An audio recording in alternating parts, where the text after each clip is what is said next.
I went to my granddaughter's wedding at the Ritz Carlton in Boston carrying a vintage pearl necklace that belonged to my late wife. But at the grand ballroom doors, my own son blocked my path. He looked me dead in the eye and whispered, "Dad, you are not on the list. There was a mistake. Go home." 200 of the city's elite guests stared at me. I did not yell. I did not beg. I just said, "It is fine, son." I walked out into the freezing night, got into my car, and called my attorney. The next morning, my son received a letter that completely destroyed his life. Before I continue this story, let me know where you are watching from in the comments below. Hit like and subscribe if you have ever had to stand up to family who underestimated your worth. I am Richard, 70 years old, and somehow still healing from wounds my family inflicted. As a successful corporate founder, I thought I had given them everything, but I only fed their greed. Let me tell you exactly how it happened. The winter wind cutting across Boston Common was brutal that evening, but I barely felt it. I was 70 years old, wearing a custom Tom Ford tuxedo that my late wife Sarah had always loved. In my right pocket, resting against my chest, was a worn velvet box.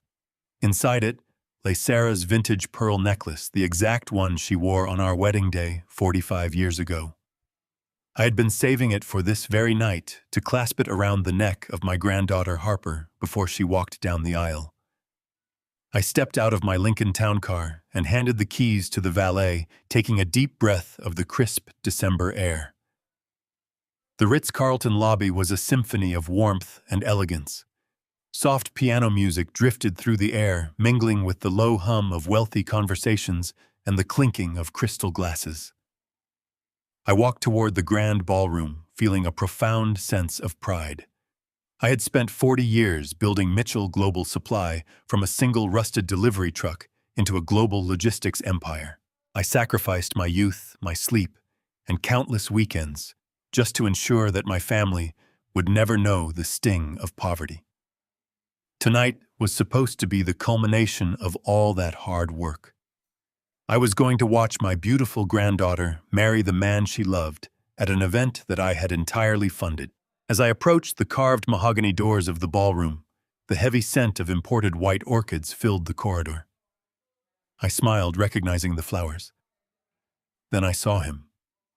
My son Bradley stood right at the entrance, looking sharp in a tailored tailcoat. For a fleeting second, my heart swelled. I thought he was waiting there to greet me, to walk me inside and seat me at the family table. I raised my hand to wave, but as I got closer, the smile on my face slowly died. Bradley's posture was rigid. His jaw was clenched, and his eyes, darting nervously toward the crowd inside, held absolutely no warmth. He stepped directly into my path, physically blocking the double doors with his broad shoulders. "Dad," he whispered, his voice low and tight.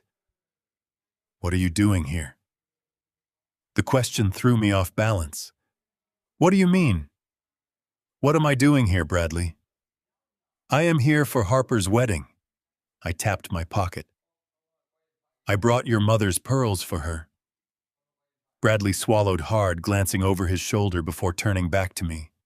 His expression hardened into a mask of cold indifference. "Dad, you are not on the list." I stared at him, trying to process the words. I thought it was a joke, a poor attempt at wedding day humor. "Not on the list." "Bradley, I am the grandfather of the bride." "There was a mistake with the seating chart," he said without breaking eye contact. "The venue is at strict capacity. The fire marshal is very particular about these things. There is literally no chair for you in there. Go home, Dad. Go home before you cause a scene and ruin Harper's night." My blood ran cold. The sheer absurdity of his words hung in the air like a physical blow. A mistake. Strict capacity. 6 months ago, Bradley had come to my house begging for financial help. He told me Harper needed capital for her new startup and a budget for the wedding. Without a second thought, I had my bank wire $1.2 million directly into his personal account. I funded every single aspect of this lavish affair. The champagne flowing inside the imported orchids, filling the halls, the jazz band playing in the background, I paid for all of it. And now the man who took my money was standing in the doorway, telling me there was no chair for me. Before I could formulate a response, a figure stepped out from the shadows of the ballroom entrance. It was my daughter-in-law, Monica. She was draped in a designer silk gown, holding a glass of champagne. She slipped her arm through Bradley's and looked at me with an expression of pure, unadulterated disgust. It was the kind of look you give a beggar who has wandered too close to your table at a fine dining restaurant. Richard, what part of go home do you not understand? She sneered, her voice dripping with venom. This is an exclusive event. We cannot have you wandering around confusing the guests.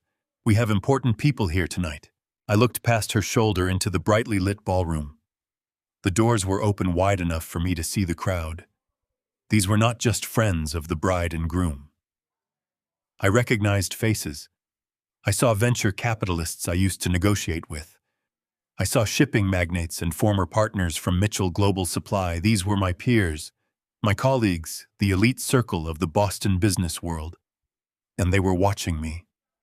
I could see them whispering to each other, covering their mouths with their hands, pointing subtly at the 70-year-old founder of the company, being turned away at the door like a common wedding crasher. The humiliation burned my cheeks, but it was quickly swallowed by a glacial clarity. Monica leaned in closer, her heavy perfume turning my stomach. Security is standing right over there, Richard. If you do not turn around and walk out those doors right now, I will have them escort you off the premises. Do not test me. Any other father might have screamed. Any other man might have demanded to see his granddaughter, or caused a massive scene to expose them in front of the 200 guests. But I did not survive 40 years in the corporate shark tank by throwing tantrums. I knew that screaming would only validate whatever lies they had already told the crowd about me. I looked at Monica taking in the diamonds hanging from her ears, diamonds bought with my money. Then I looked at Bradley, the son I had carried on my shoulders, the boy I had given everything to. He refused to meet my gaze, looking down at the polished marble floor instead. "It is fine, son," I said, my voice dangerously calm and steady. "I understand completely. Do not worry about me." I did not wait for his response. I turned my back on them and walked away. The heavy mahogany doors shut behind me, sealing the warmth and the music inside, but I did not look back. I walked through the lobby, my footsteps echoing against the stone floor. The valet looked surprised to see me return so quickly, but he hurried to retrieve my car.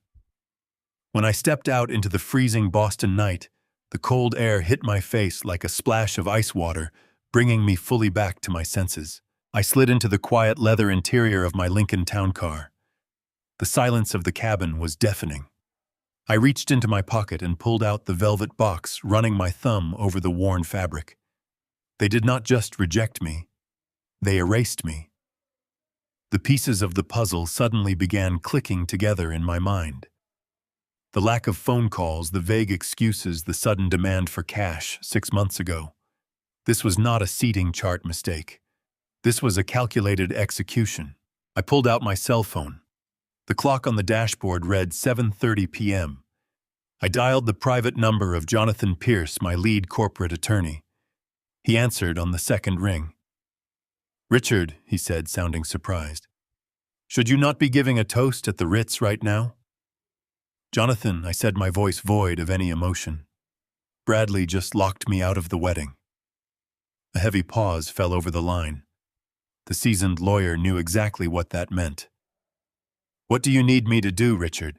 "Trigger the winter protocol," I commanded, staring out the tinted window at the glowing facade of the hotel. "Freeze everything. The trust, the accounts, the corporate access.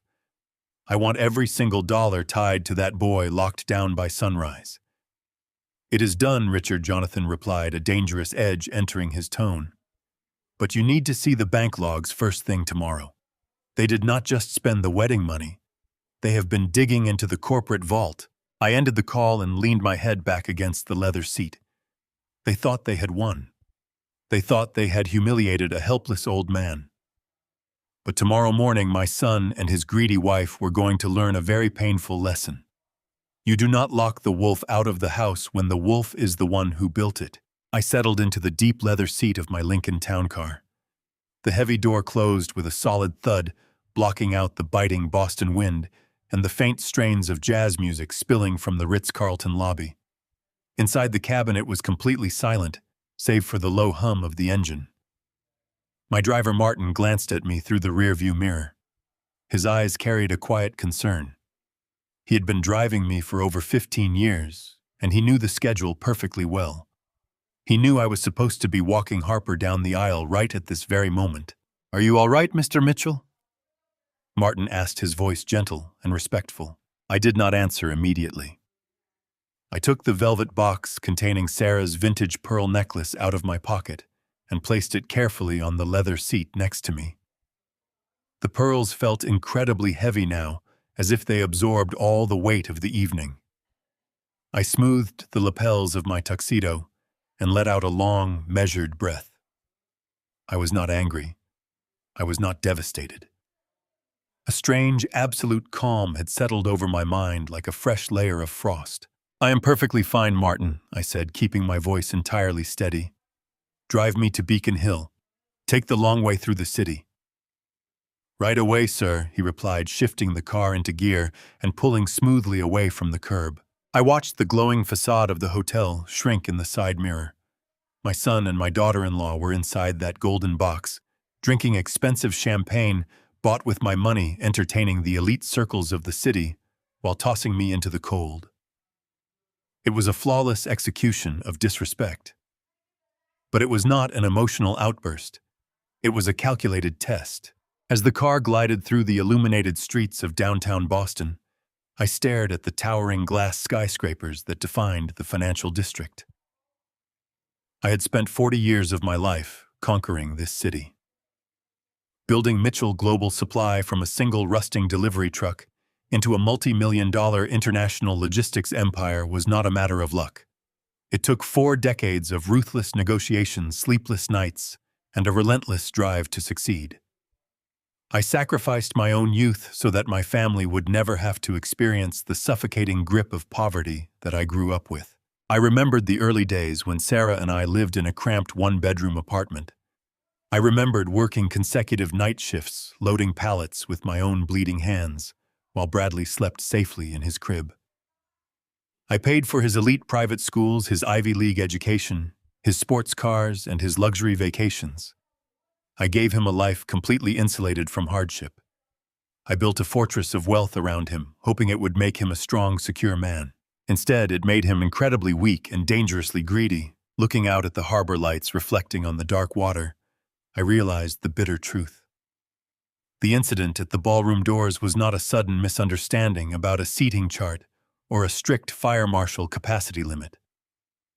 Monica's sneering face and Bradley's refusal to meet my eyes told a much deeper story. They were probing the perimeter.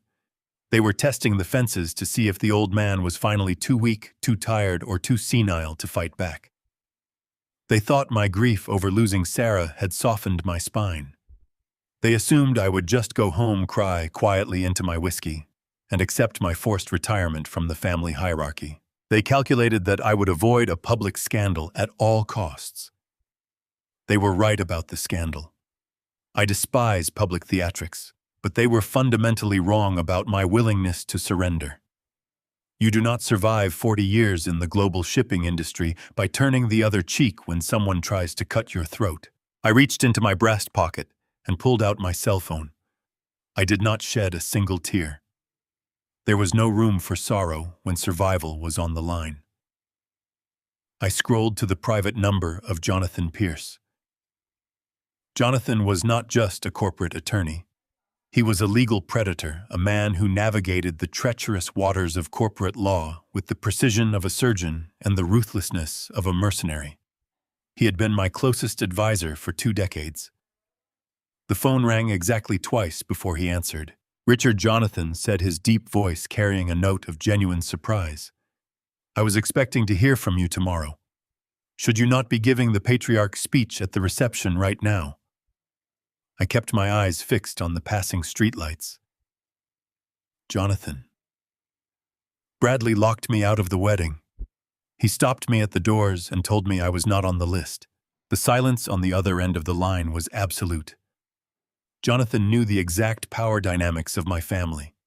He knew the massive financial contributions I had recently made to support Bradley's lifestyle and Harper's supposed business ventures. He understood immediately that this was an act of war. I see Jonathan finally said, his tone shifting from casual conversation to cold professional focus. "What are your instructions, Richard?" "Trigger the winter protocol," I commanded. "Freeze everything." The winter protocol was a contingency plan we had drafted years ago during a particularly vicious, hostile takeover attempt by a rival firm. It was designed to sever all financial arteries immediately.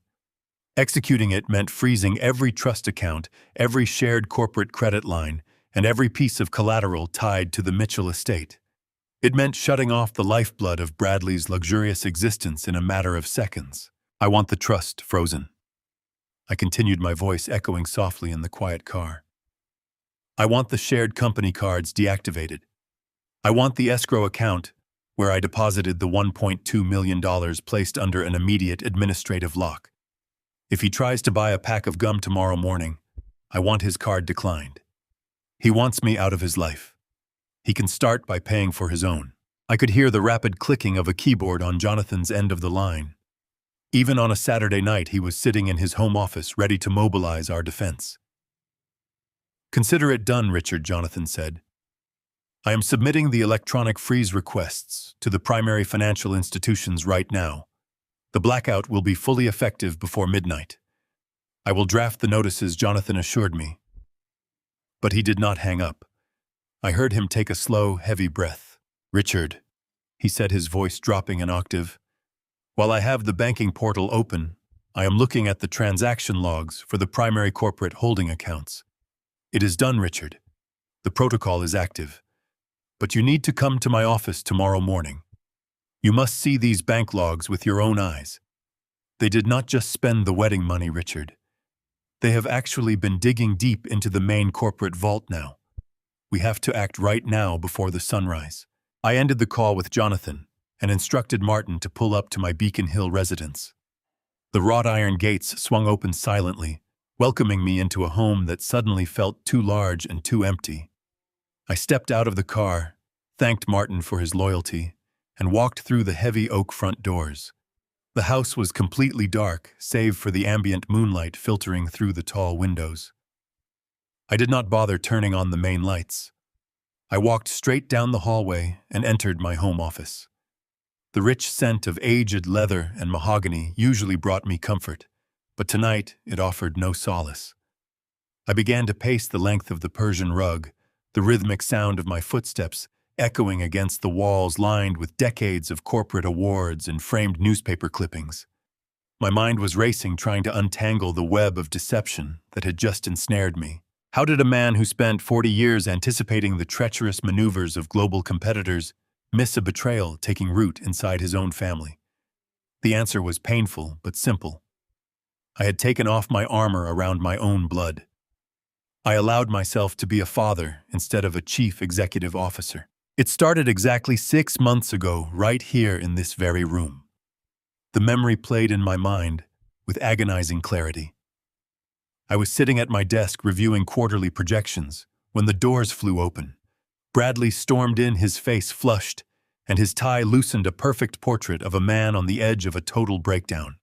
He collapsed into the chair across from me, breathing heavily, and dropped a thick stack of manila folders onto my desk. He told me that he had received an advanced warning from a contact at the Internal Revenue Service. According to Bradley, the agency was launching a brutal, comprehensive audit on our family trust. He spun a terrifying narrative claiming they were targeting my personal retirement funds and threatening to freeze the entire estate while the investigation dragged on for years. He said the scrutiny was triggered by an aggressive new tax regulation and that our traditional corporate shields were temporarily vulnerable. He looked me in the eyes, his hands actually shaking, and delivered his plausible lie. "Dad, They are targeting your retirement funds, he had pleaded, his voice cracking with manufactured desperation. We need to sign a temporary power of attorney right now. We have to move $1.2 million into a secure escrow account under my name. It is the only way to protect your liquid assets and secure her entire future until the audit ends. Looking back now, the corporate titan inside me should have seen the glaring holes in his story. I should have called my own accountants. I should have demanded to see the official federal notices. I should have summoned Jonathan Pierce immediately. But Bradley did not come to the founder of Mitchell Global Supply. He came to his father. He came to a man who was still drowning in the quiet, lingering grief of losing his wife. Sarah had always been the emotional anchor of our family, the one who held us together. Without her, I was desperate to keep the remaining pieces of our family intact. When a son comes to you, terrified, pleading for help to save her very future, the ruthless businessman steps aside and the protective father takes the wheel.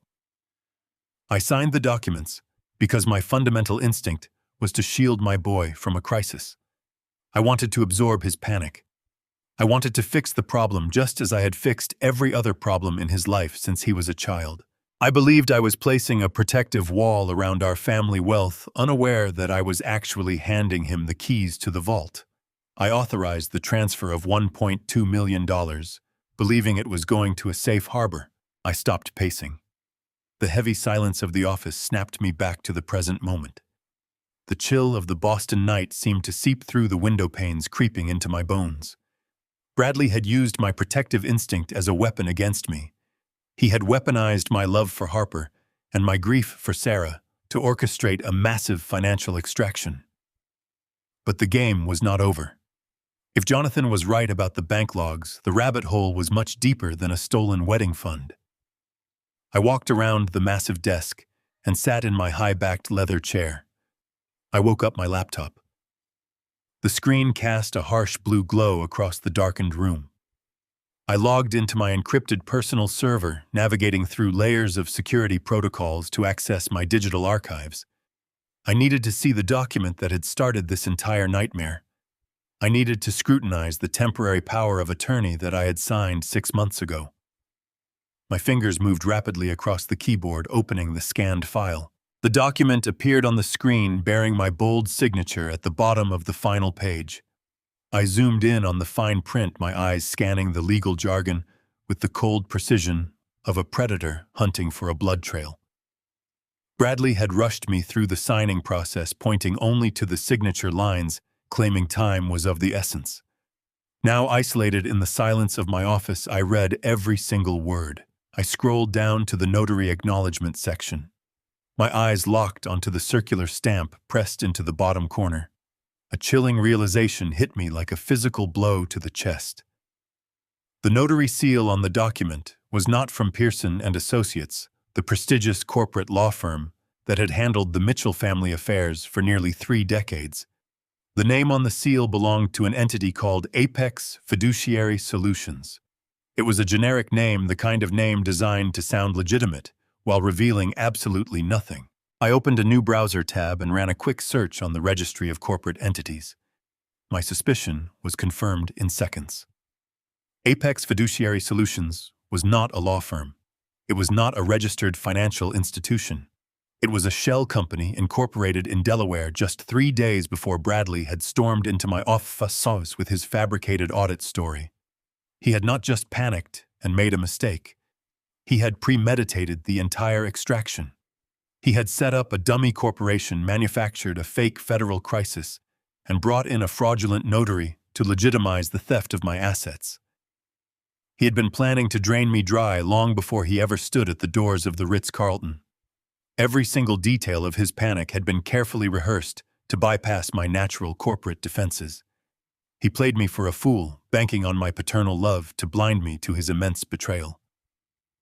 But as I sat staring at the glowing screen, the sorrow completely evaporated.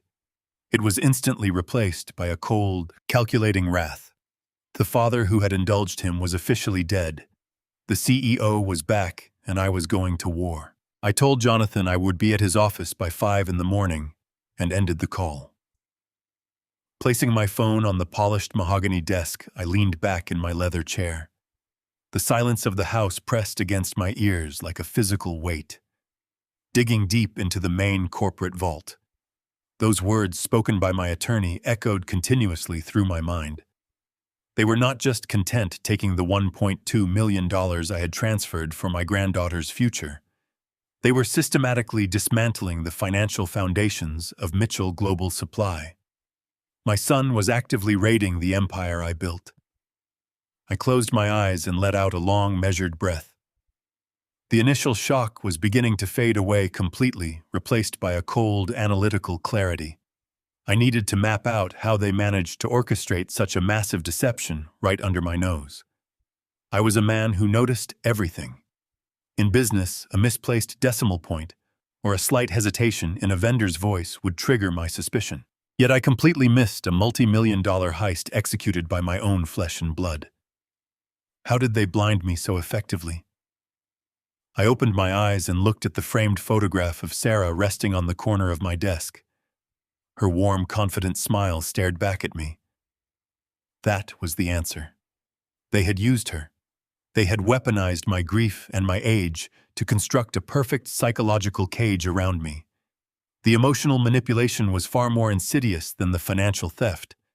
They knew I would never question anything that involved protecting the family from unnecessary stress.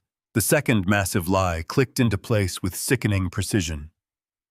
I cast my memory back to a Tuesday afternoon exactly 3 months ago. The wedding was supposed to be rapidly approaching, but the house was incredibly quiet. I had not received any updates about catering selections, venue deposits, or guest lists. As a man who spent his life managing complex global supply chains, the lack of logistical chatter made me inherently anxious. I had called Bradley that morning and asked him to set up a meeting with the wedding planner. I wanted to review the arrangements and ensure Harper was getting the absolute best service possible. Bradley had sounded slightly panicked on the phone, offering a vague excuse about the planner being unavailable. 2 hours later, my doorbell rang. It was not Bradley or the wedding planner. It was Monica. She stepped into my foyer wearing a beige cashmere sweater and an expression of profound distress. I led her into the formal living room and offered her a cup of tea. She declined, sitting on the edge of the velvet sofa with her hands clasped tightly in her lap. Her eyes were red and watery. She looked like a mother carrying an unbearable emotional burden. "Dad?" She began, her voice trembling with manufactured fragility. "I came over because we need to talk about the wedding. Harper is just so incredibly overwhelmed right now. She is crying every single night, and we do not know what to do." I had immediately leaned forward, my protective instincts flaring up. I asked her what was wrong, assuming there was an issue with the vendor or a problem with the bridal party. Monica let out a shaky breath and produced a single perfect tear that rolled slowly down her cheek. It was a masterful performance. "She does not want a massive spectacle, Dad," Monica said, wiping her eye. "She is terrified of the stress. All these expectations and grand plans are making her incredibly anxious. She broke down crying last night. She told us she only wants a tiny 20-person backyard dinner with immediate family and close friends. Nothing formal, nothing exhausting." I had sat back, surprised by the sudden change in direction. I told Monica that I had already allocated significant funds to give Harper a fairy tale event. I insisted that we could hire more staff to handle the stress, so Harper would not have to lift a finger. But Monica shook her head rapidly, reaching out to place her warm hand over mine. "It is not just about Harper," she whispered, her voice dropping to a soft, sympathetic pitch. "Dad, we are so incredibly worried about you. You have been so tired lately. Losing Sarah took such a massive toll on your heart and your stamina. A huge society wedding with hundreds of guests would be exhausting for you. We cannot bear the thought of putting your health at risk just to host a party. Harper wants it small because she wants you to be comfortable and safe. We just want to protect you." I sat in my dark office tonight, remembering how those poisoned words had made me feel. They had wrapped their betrayal in a blanket of fake filial piety. They used the devastating loss of my wife to convince me that I was a fragile, broken old man who needed to be shielded from the world. They preyed on my deepest insecurities. Since Sarah passed away, I had felt a lingering exhaustion that made the world seem heavier. Monica took that natural grief and twisted it into a narrative of physical and mental decline. She made me believe that my own granddaughter was scaling back her dreams purely out of concern for my failing health. My response that afternoon 3 months ago now felt like a dagger twisting in my ribs. I had swallowed the lie completely. I had patted Monica's hand and told her not to worry. I told her that if Harper wanted a quiet 20-person backyard dinner, then that is exactly what she would get. I promised to step back completely, to stop asking about the planning, and to let them handle the small, intimate gathering without any pressure from the corporate patriarch. I gave them total, unconditional space. I handed them the shadows they needed to operate without my supervision. I wrote the check, and I walked away believing I was being a supportive and understanding father. The psychological warfare was brilliant. By convincing me that I was too old and too emotionally fragile to participate, they effectively neutralized my oversight. I stopped asking questions. I stopped requesting receipts. I stopped contacting the vendors. I sat alone in my quiet house, grieving my wife and preparing for a modest backyard barbecue. All the while, they were using my money to finance an extravagant high-society gala. They used my isolation to plunder the family wealth while smiling in my face and claiming they were trying to protect my fragile heart. The anger rolling through my veins now was different from the initial shock at the hotel doors. This was a deep, sustained fury. It was the righteous anger of a man who realizes his compassion has been mocked and his legacy has been looted by the people he trusted most.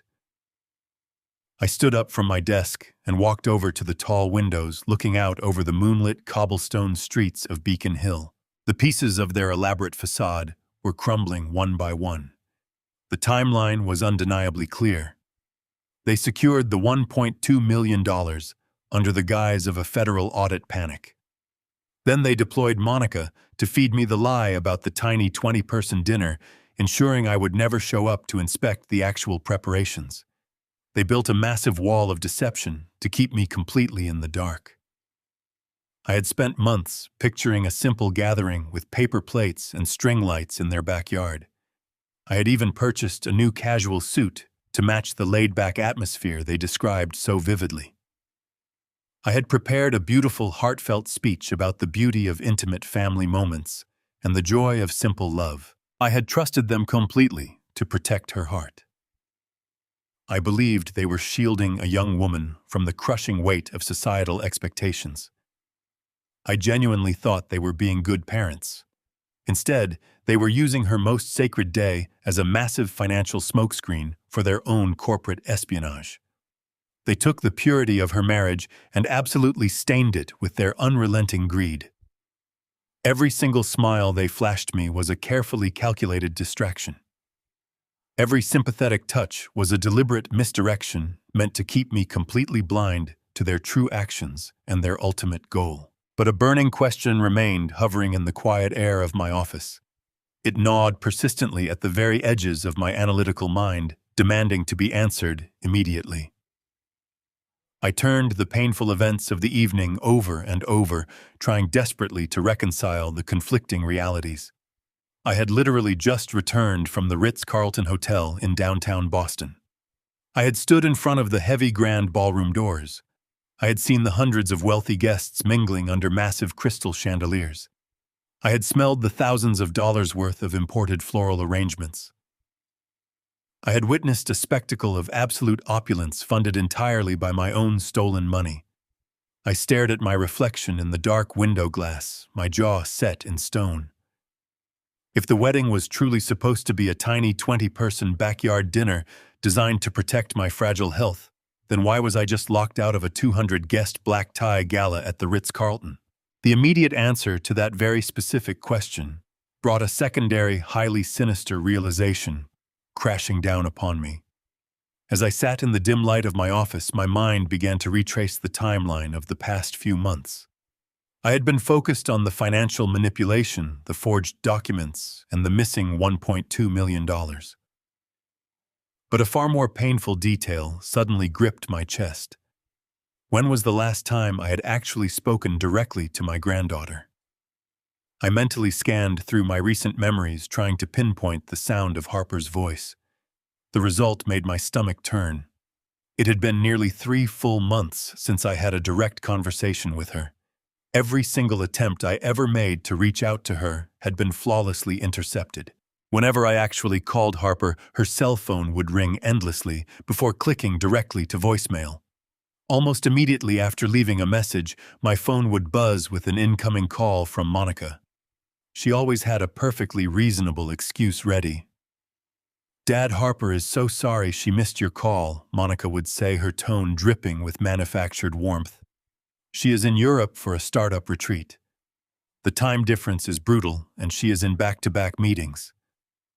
A few weeks later, when I tried to call again, Monica answered Harper's phone directly. "Richard, I am just holding her phone for the week," she explained. "Harper is doing a complete digital detox. The wedding planning was causing her massive anxiety, so her therapist recommended she disconnect entirely from screens. We are just trying to keep her stress levels down." I accepted those excuses without a single second thought. I respected the boundaries they drew for me because I believed they were genuinely looking out for her mental health. I wanted her to succeed, to build her enterprise without the overbearing shadow of her grandfather looming over her. I thought I was giving her the space she needed to thrive. Instead, I allowed them to build an impenetrable fortress around me. They orchestrated a complete communication blackout. By feeding me these continuous lies, Bradley and Monica severed my only direct line to the person I loved most. They isolated me completely, ensuring Harper and I could never compare notes and never accidentally uncover the massive deception they were running in the background. It was a classic corporate quarantine tactic executed perfectly, but I was definitely not entirely helpless in this situation. I may be 70 years old, but running a global logistics empire requires a firm understanding of digital intelligence. If they built a digital wall to keep me out, I simply needed to find a back door. I leaned forward and pulled my laptop closer. I opened a private browser window. I knew Harper was highly active on social media, documenting her journey as an entrepreneur. I typed in her handle and hit enter. The screen loaded, but instead of her photo grid, a blank profile page appeared with a simple padlock icon. They had blocked my personal accounts from her page entirely to maintain their quarantine. I did not let frustration slow me down. I quickly opened a new tab and navigated to a generic email provider. Within 5 minutes, I generated a completely anonymous email address. I used that address to register a brand new, untraceable profile on the social media platform. I chose a random landscape for the profile picture and typed in a fictitious name. It was a burner account, a simple ghost in the machine, but it was all the leverage I needed to bypass their digital barricade. I typed Harper's handle into the search bar of my anonymous account and clicked the search icon. This time, the firewall crumbled. Her page loaded instantly, revealing a chronological grid of her life. The very first thing I quickly noticed was the location tags. There were no cobblestone streets of Europe. There were no startup retreats in distant countries. Every single photograph was geotagged right here in the Boston area. I clicked on a photo posted 6 weeks ago, around the time Monica had sworn Harper was across the Atlantic. The image showed my granddaughter smiling brightly outside a popular cafe in Cambridge, holding a coffee cup, the familiar brick facades clearly visible in the background. The caption read, "Loving the autumn vibes in the city today. So much to plan, but so excited for the future." I kept scrolling, the betrayal deepening with every click. I moved to the period when Monica claimed Harper was undergoing a strict digital detox. The lie shattered completely.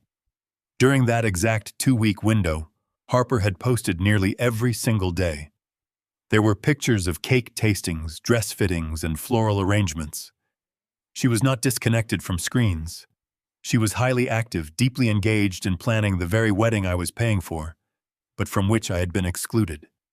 I saw a picture of her looking at imported white orchids, the exact flowers from the invoice I had discovered.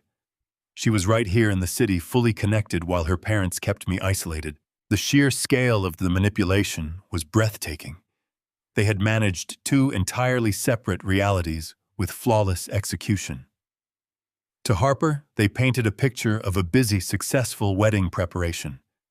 To me, they painted a picture of an overwhelmed, fragile girl who needed total isolation.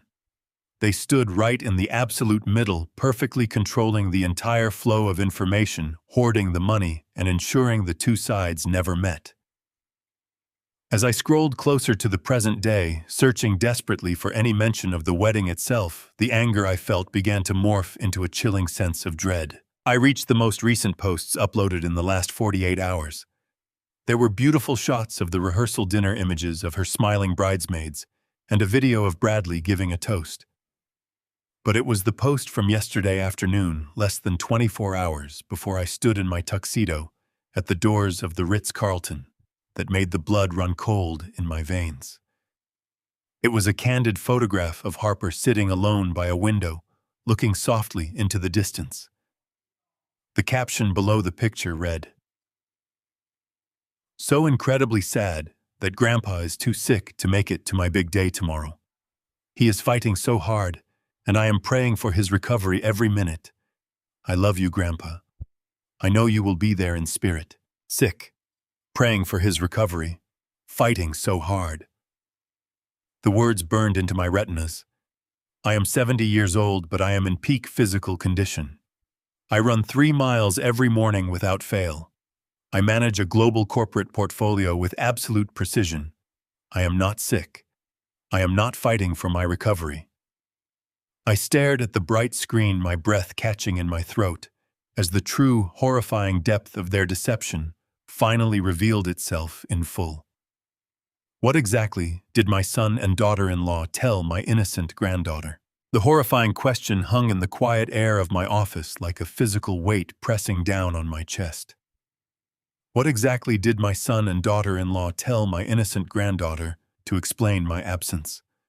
My mind spun with a dozen terrifying possibilities, each one more cruel than the last. Did they tell her I was rapidly deteriorating? Did they tell her I simply did not care enough to attend the most important day of her young life? The calculated emotional violence of it all was almost too massive to process.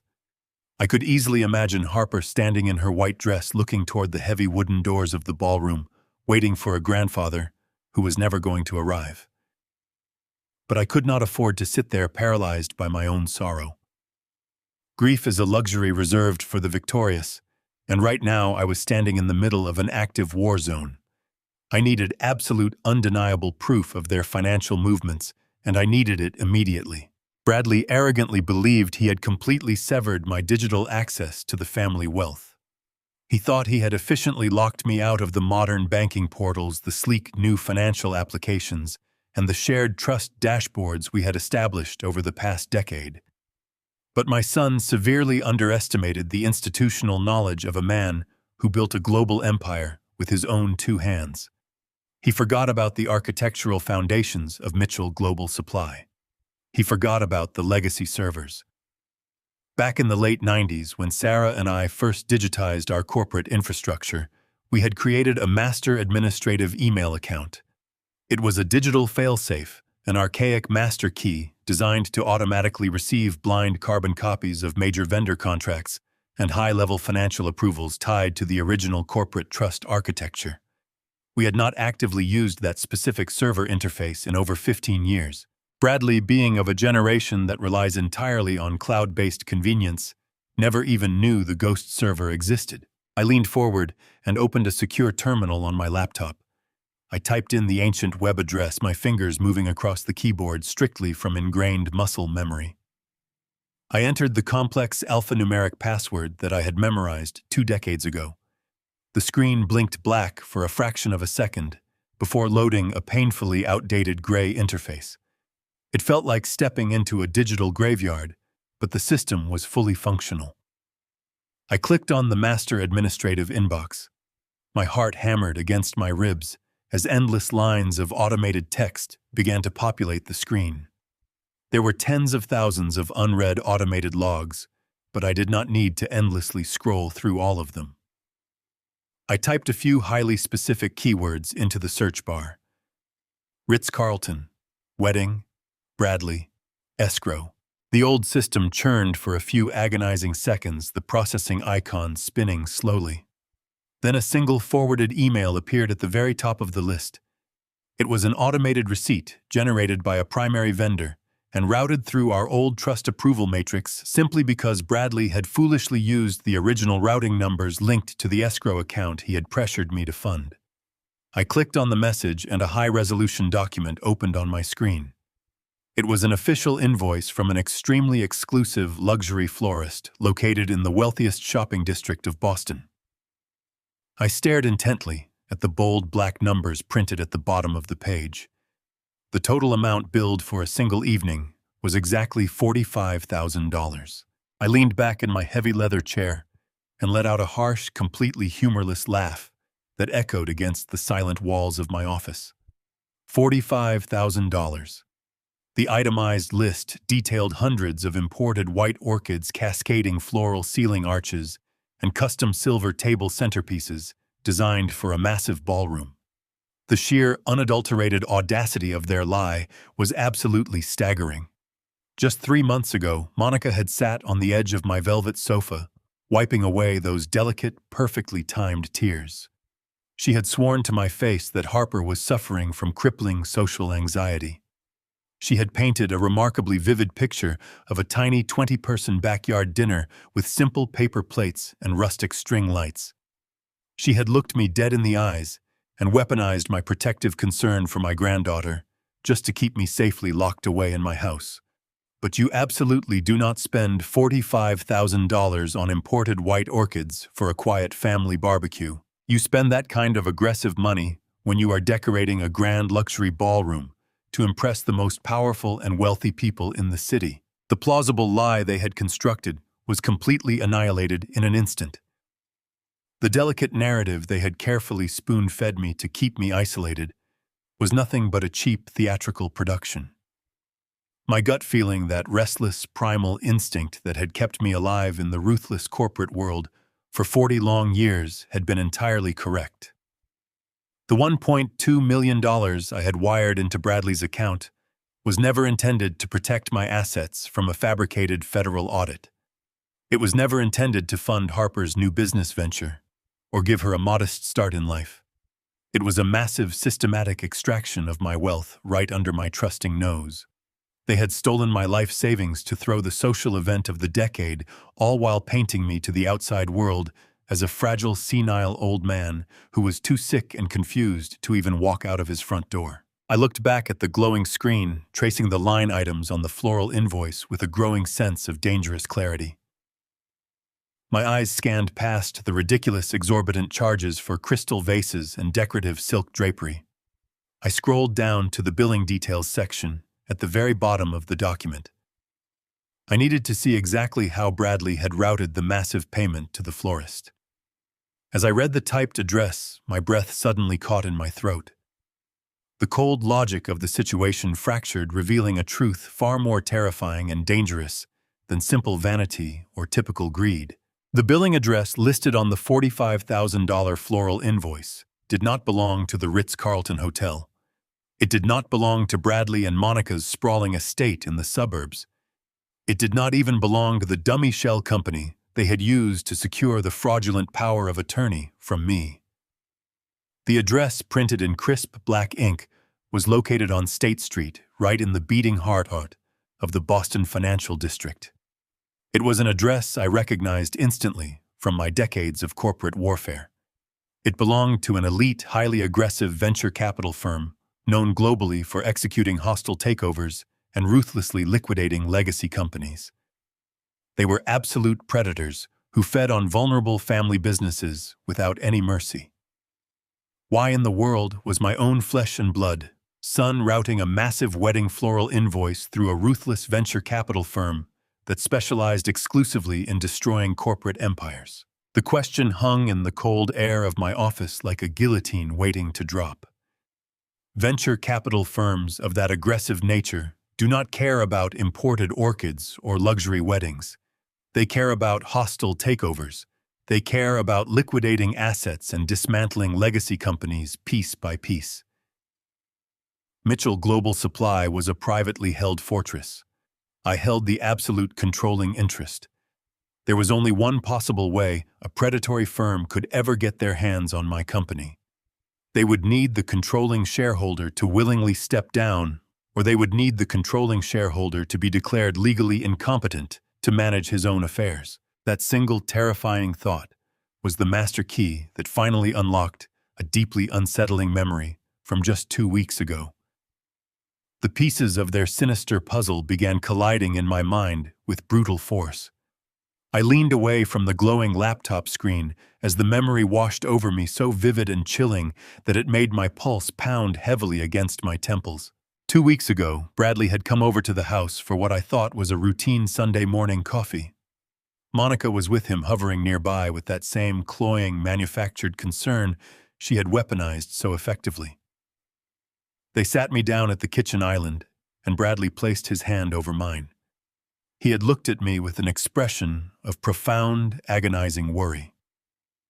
He told me that he and Monica had been observing me closely since Sarah passed away. He said I was repeating myself during conversations. He claimed I was leaving doors unlocked, forgetting minor details about corporate accounts, and staring off into space for hours. He painted a picture of a man rapidly losing his grip on reality. I had vigorously defended myself. I told them I was perfectly fine, just tired and grieving. But Monica had chimed in, her voice trembling with that trademark fake emotion. She said they had already taken the liberty of scheduling a comprehensive cognitive evaluation at Massachusetts General Hospital. She framed it as a simple routine checkup, just to give everyone some peace of mind before the stress of the wedding. They insisted they would not take no for an answer.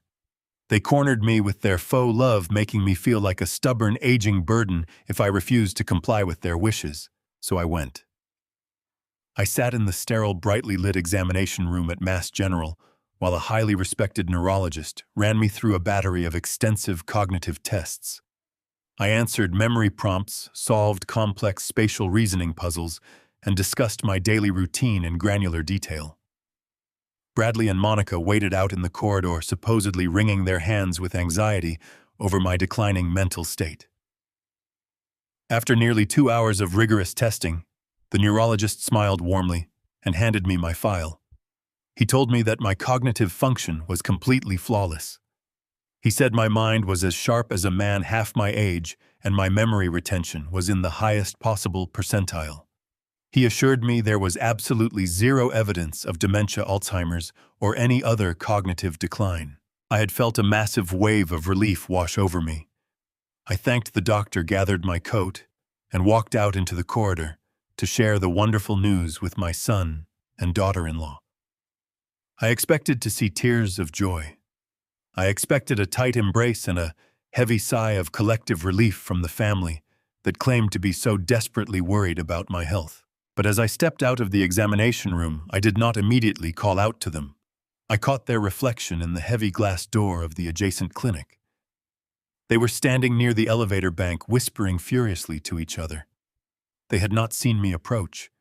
I watched their faces in the reflection, and what I saw chilled me to the absolute core of my being.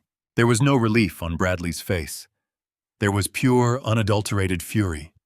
His jaw was clenched so tightly, the muscles bulged, and his face was flushed with dark red anger. Monica was gripping his arm, her eyes wide with absolute panic. She was shaking her head rapidly, her mouth forming panicked words that I could not hear through the glass. They looked like two criminals whose master plan had just been catastrophically derailed. When I pushed the door open and announced my perfect bill of health, their expressions shifted instantly. The fury vanished, replaced by tight, incredibly forced smiles and hollow congratulations. At the time, I had dismissed their strange behavior as residual stress. I told myself they were simply overwhelmed by the emotional roller coaster of the hospital visit. But sitting here tonight, armed with the knowledge of the dummy corporation, the stolen wedding funds, and the involvement of a predatory venture capital firm, The truth was blindingly obvious. Why would a son be furious that his 70-year-old father does not have dementia? Why would a daughter-in-law panic at the news of my perfect cognitive health? Because they needed me to be sick. They desperately needed that doctor to declare me mentally unfit.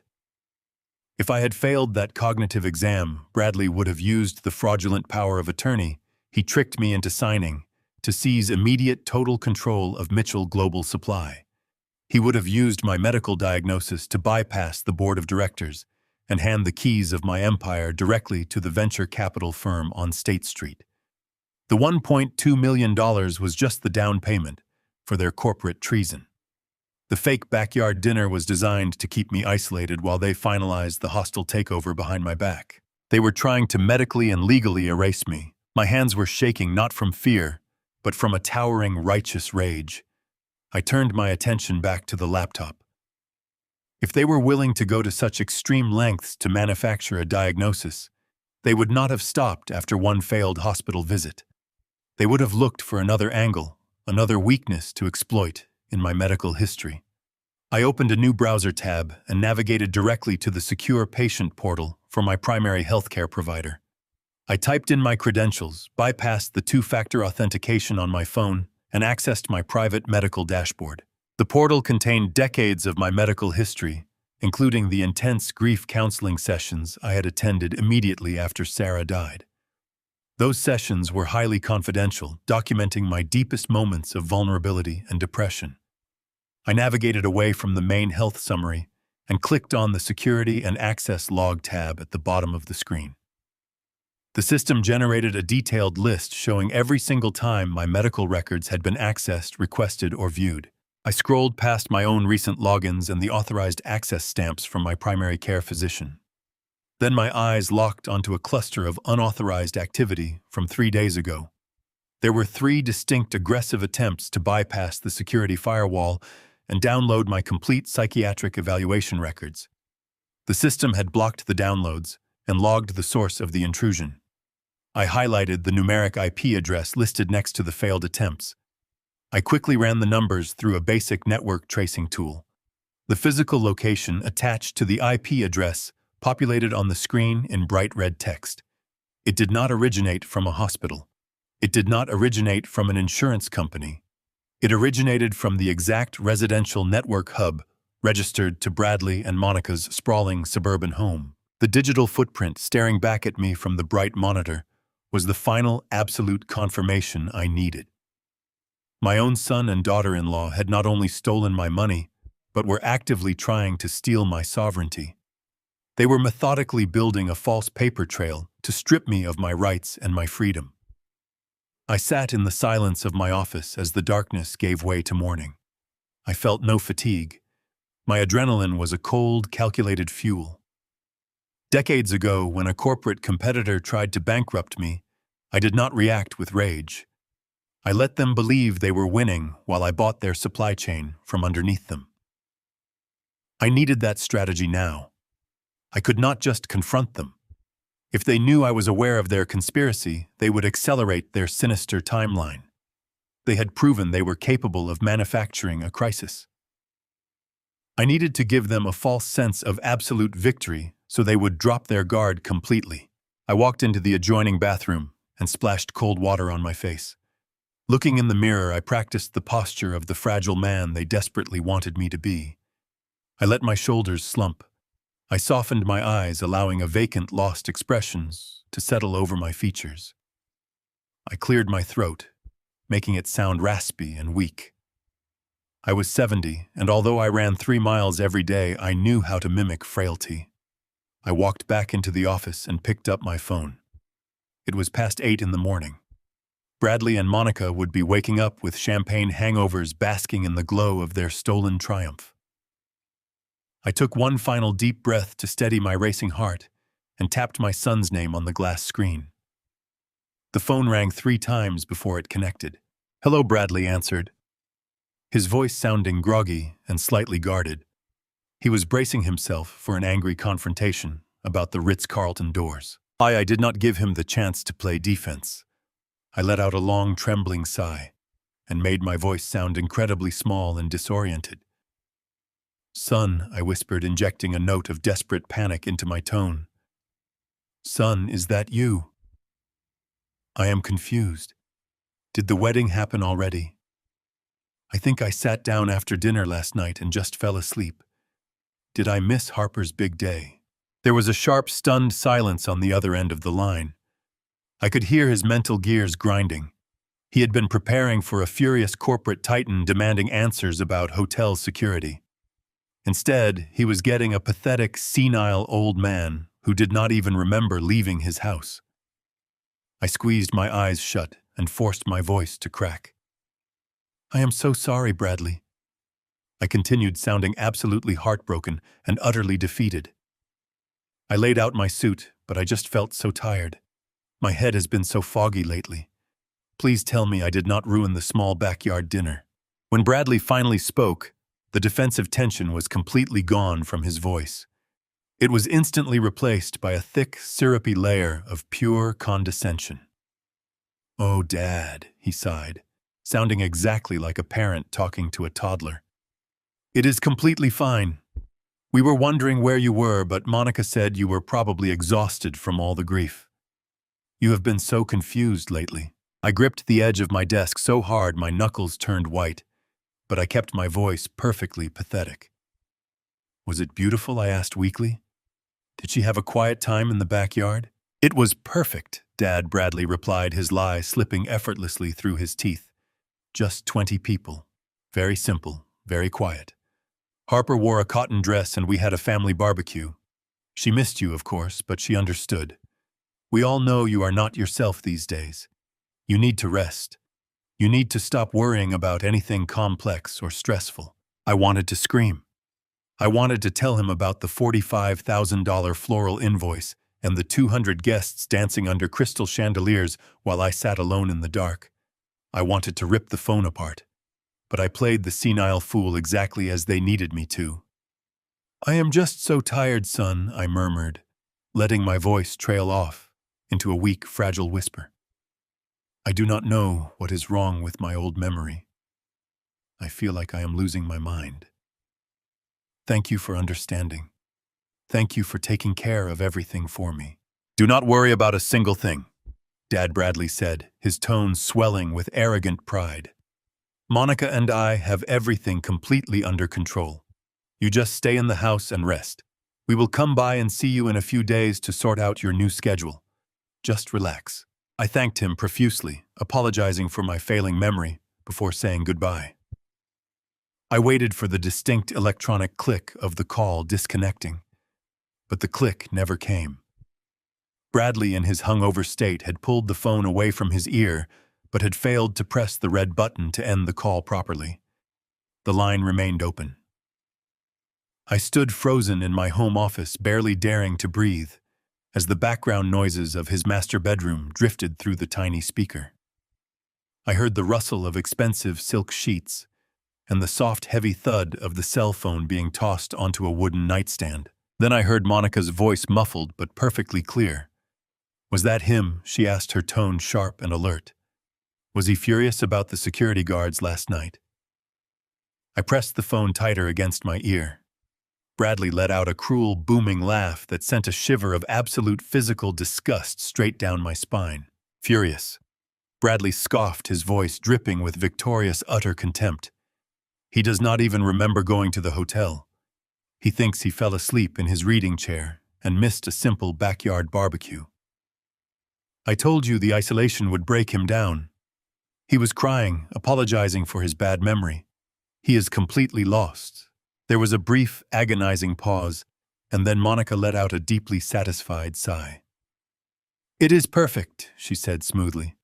I was so worried we would have to fight him on the transfer of corporate power, but this development makes it so much easier. The old man's brain is finally turning to mush, just like we needed it to. I closed my eyes, absorbing the sheer toxic venom of their casual morning conversation. They were celebrating my supposed mental decay. They were rejoicing in the illusion that I was a broken, defenseless creature who could no longer protect himself or defend his legacy. Call the clinic, Bradley commanded, his voice suddenly turning cold and brutally efficient. Tell them we are moving the timeline up right now. We do not need to wait around for the end of the month. He is totally compliant. Tell them we are coming in to sign the permanent guardianship papers, and then we finally move him permanently on Tuesday." The line went dead. I slowly lowered the phone from my ear and placed it flat on my mahogany desk. I sat completely frozen in the silence for a long time. The sheer magnitude of their betrayal settled deep into my bones. "We move him on Tuesday." The words echoed in the silent room. They had scheduled the complete erasure of my autonomy. In 48 hours, they intended to strip away my legal rights, force me into a psychiatric clinic, and lock me away under the guise of cognitive decline. They wanted to bury me alive. The shock of their cruelty evaporated, replaced by a profound, terrifying calm. I was no longer a grieving widower, and I was no longer an indulgent father. I was the founder of Mitchell Global Supply, and my own son had declared a hostile takeover of my life. I went upstairs, showered, and put on my tailored charcoal suit. I tied my silk tie with deliberate movements. I took the keys to the heavy sedan and drove through the empty, sleeping city streets. The roads were damp from a light morning mist. My mind operated with maximum efficiency, calculating angles and anticipating their next moves. I arrived at the skyscraper that housed Pierce and Associates shortly before 5 in the morning. The lobby was deserted except for a solitary security guard who nodded silently as I swiped my access card at the private elevator bank. The doors slid shut and I ascended to the 42nd floor. The elevator chimed and I stepped into the hushed reception area. Jonathan Pierce was already waiting in the main corridor. He wore a crisp white shirt with the sleeves rolled up, and his dark eyes were sharp. We had been down in the corporate trenches together far too many times for useless pleasantries. He gestured for me to follow, leading me directly into a secure, soundproof conference room located at the very back of the executive suite. The heavy oak door clicked shut behind us, instantly sealing us off. The long glass conference table was covered in thick stacks of financial documents, bank logs, and legal folios. Jonathan poured 2 cups of black coffee from a silver carafe and pushed one across the glass toward me. I sat down and told him everything. I recounted the agonizing phone call, the massive floral invoice linked to the venture capital firm, and the chilling conversation I had just overheard about the clinic and the Tuesday deadline. Jonathan listened with the stoic expression of a seasoned war general. He took a slow sip of his coffee, absorbing the treachery. When I finished, Jonathan set his cup down and reached for a thick manila folder resting at the center of the table. "Richard," he said, his voice dropping to a low register, "you and I have survived corporate espionage, federal investigations, and vicious market crashes. Do you honestly believe I would let you sign away your sovereign wealth without a massive insurance policy?" He opened the folder and extracted a copy of the temporary power of attorney that Bradley had panicked me into signing 6 months ago. The document looked exactly as I remembered it.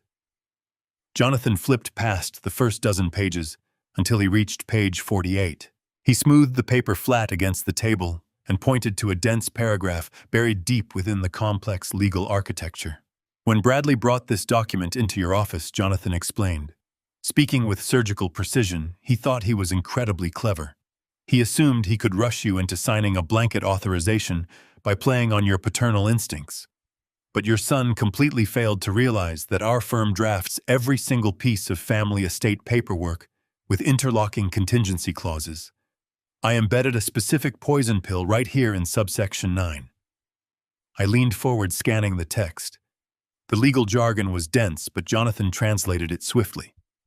"This clause explicitly states that any unilateral transfer of funds exceeding $100,000 to any offshore entity or unauthorized holding account requires your physical biometric thumbprint authorization. If the designated proxy attempts to force a transfer of that magnitude without your physical presence, the power of attorney is instantly invalidated." I stared at him, the brilliance of his trap washing over me. "You built a tripwire," I whispered. "Exactly." Jonathan nodded, a predatory smile touching his mouth. "It is a silent alarm." The moment Bradley tried to move the $1.2 million, the banking system flagged it. It allowed the transfer to process superficially, giving him a false sense of victory, but it immediately triggered an absolute administrative freeze on every single asset connected to his name. The trap snapped shut the second he hit the transfer button.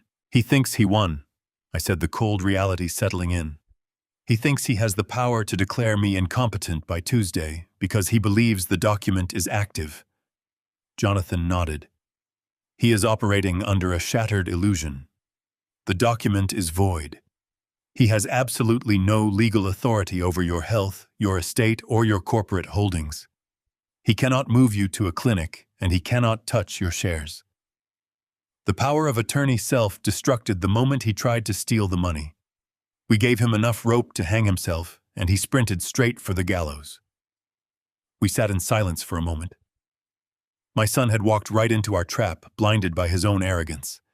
He spent the last 6 months celebrating a successful heist, unaware that he was standing on a financial landmine. The corporate machinery I spent 4 decades building was protecting me, even when my own blood was trying to tear me down. But there was one final piece to the puzzle. The poison pill had neutralized Bradley's legal authority, but the funds had still been superficially routed. The money moved before the freeze fully locked the accounts down. The floral invoice proved that Bradley was actively bleeding the trust, but the connection to the venture capital firm suggested a much deeper conspiracy. If the money was not going toward the wedding, and it was not sitting in Harper's business account, where exactly had my son diverted my life savings? I looked up at Jonathan. "The trap worked," I said, keeping my voice steady. "But where did the money go?" Jonathan's expression darkened. The predatory smile vanished, replaced by a look of grave concern. He reached into his leather briefcase resting on the floor and pulled out a sleek black dossier. He placed it carefully onto the glass table, his hand resting firmly on top of the cover. "We spent the entire night tracking the digital routing numbers," Jonathan said, his voice barely above a whisper. "Bradley did not just wire that money to himself, Richard. He did not use it to pay off personal debts, and he certainly did not secure it for your granddaughter." He slid the black dossier slowly across the polished glass table until it rested directly in front of me. "Richard," Jonathan said, his eyes locking onto mine with absolute severity, "look where he sent the $1.2 million. I opened the heavy black cover of the dossier. The first page was a complex flowchart mapping a labyrinth of international wire transfers. Jonathan reached over and tapped a specific red box situated at the very end of the digital trail. The $1.2 million had not simply vanished into the domestic banking ether.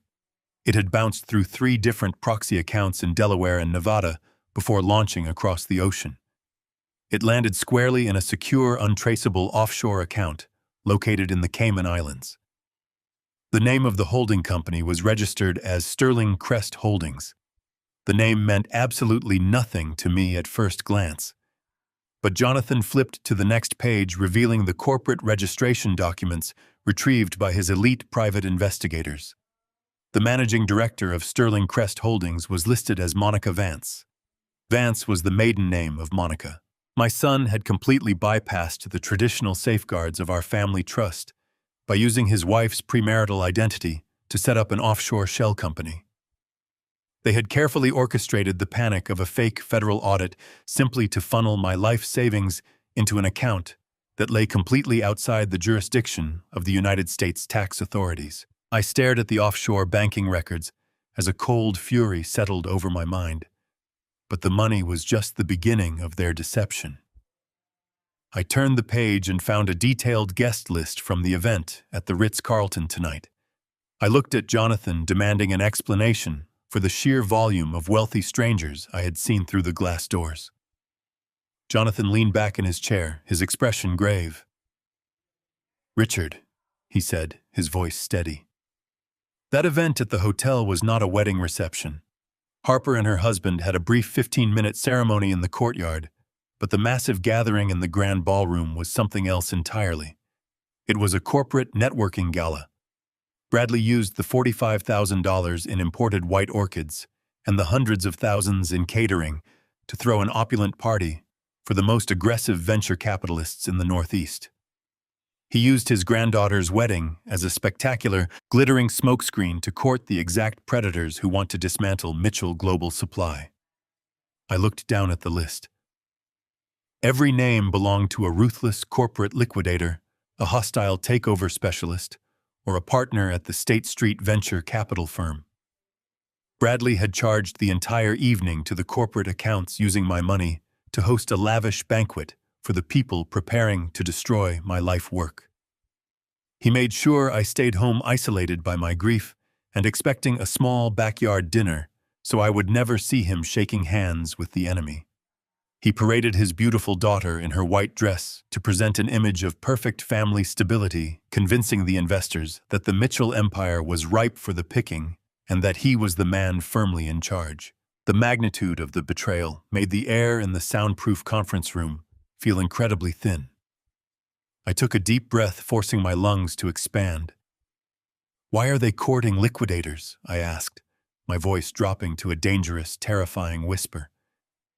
"If Bradley wants to take over the company, why is he inviting the exact people who will tear it apart and sell it for scraps?" Jonathan slid another heavily redacted document across the glass table. "Because he does not want to run your company, Richard. He never wanted to load shipping containers, manage international logistics, or negotiate with port authorities. He only wants the cash. This is a preliminary letter of intent drafted by the State Street firm. Bradley has spent the last 6 months secretly negotiating the total liquidation of Mitchell Global Supply. He agreed to sell the entire enterprise out from under you for exactly $50 million. I stared at the numbers printed on the crisp white paper. $50 million. It was a fraction of what the company was truly worth, a fire sale price designed to secure a rapid, unquestioned buyout. Bradley had realized that even with a fabricated psychiatric hold, the board of directors would eventually uncover his incompetence if he tried to actually run the logistics empire. He knew he could never fill my shoes, so instead of trying to lead the company, he decided to completely destroy it.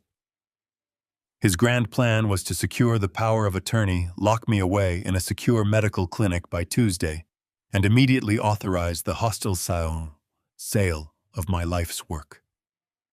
Once the $50 million hit his accounts, he and Monica were going to immediately transfer the entire sum into the Cayman Islands shell company.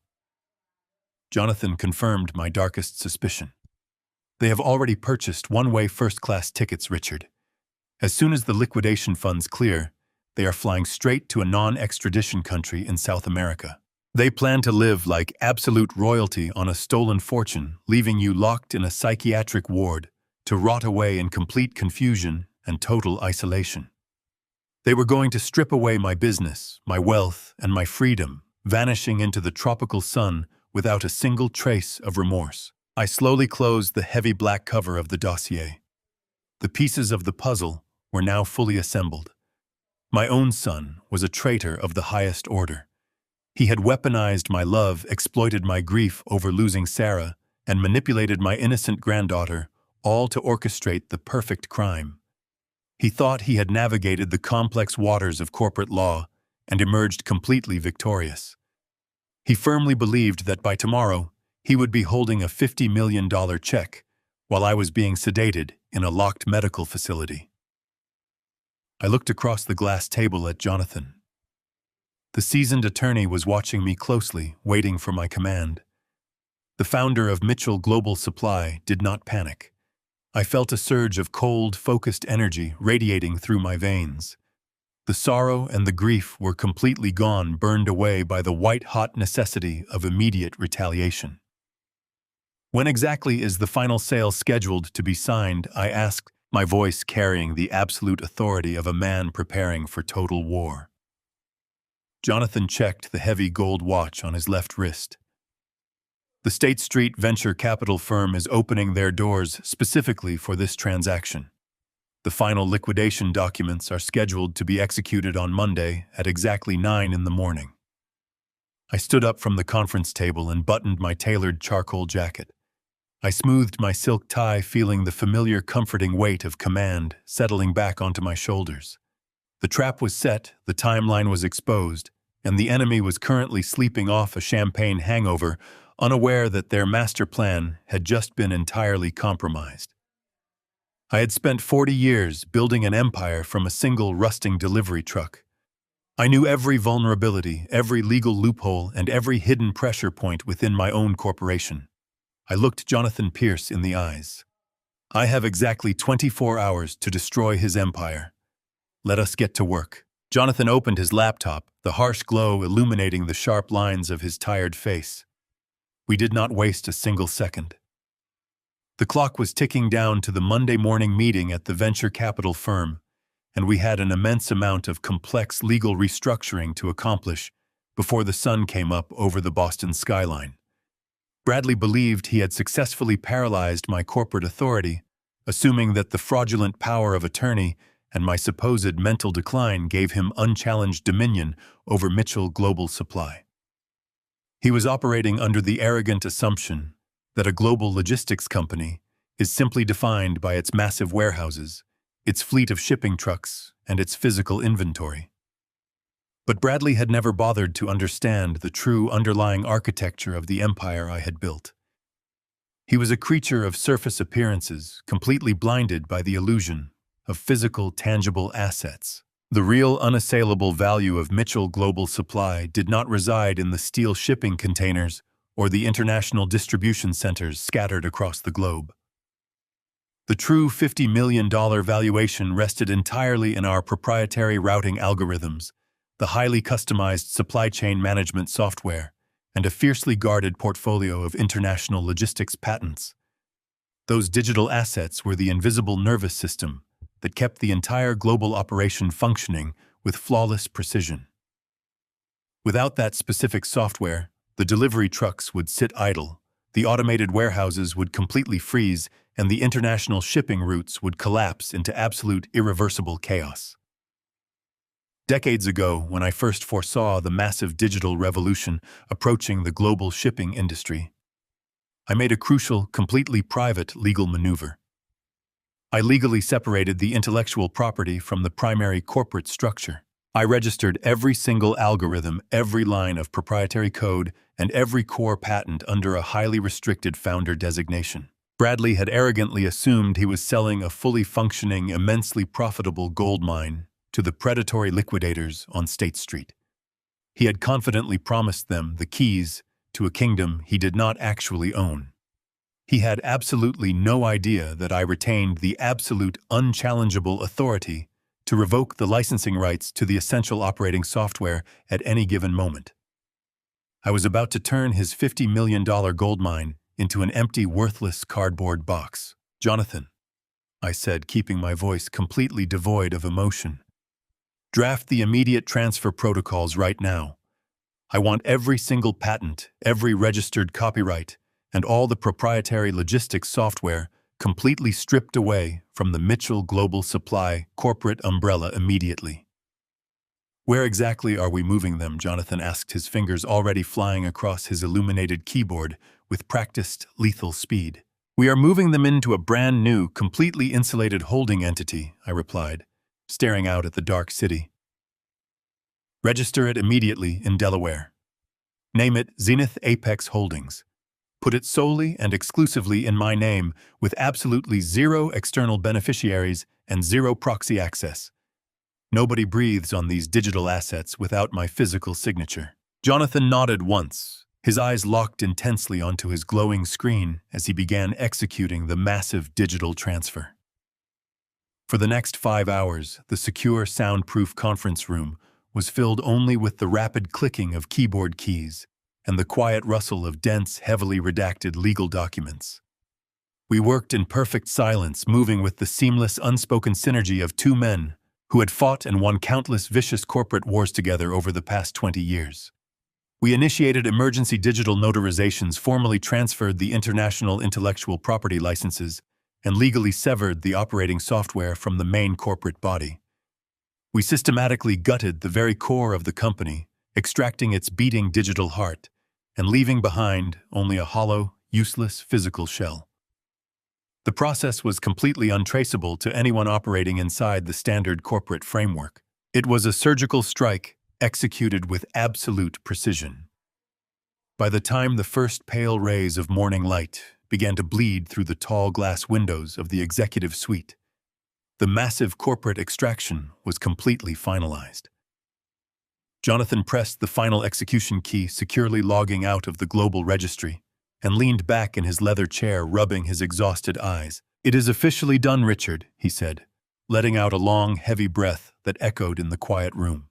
"Zenith Apex Holdings is now live, fully registered, and completely impenetrable.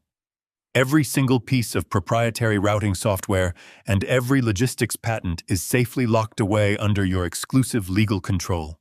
Mitchell Global Supply has been officially stripped of its intellectual property. If Bradley tries to finalize the corporate sale on Monday morning, he will be selling an empty shell. The venture capital firm will run their final due diligence, realize the software licenses have vanished overnight, and the entire $50 million acquisition will instantly implode.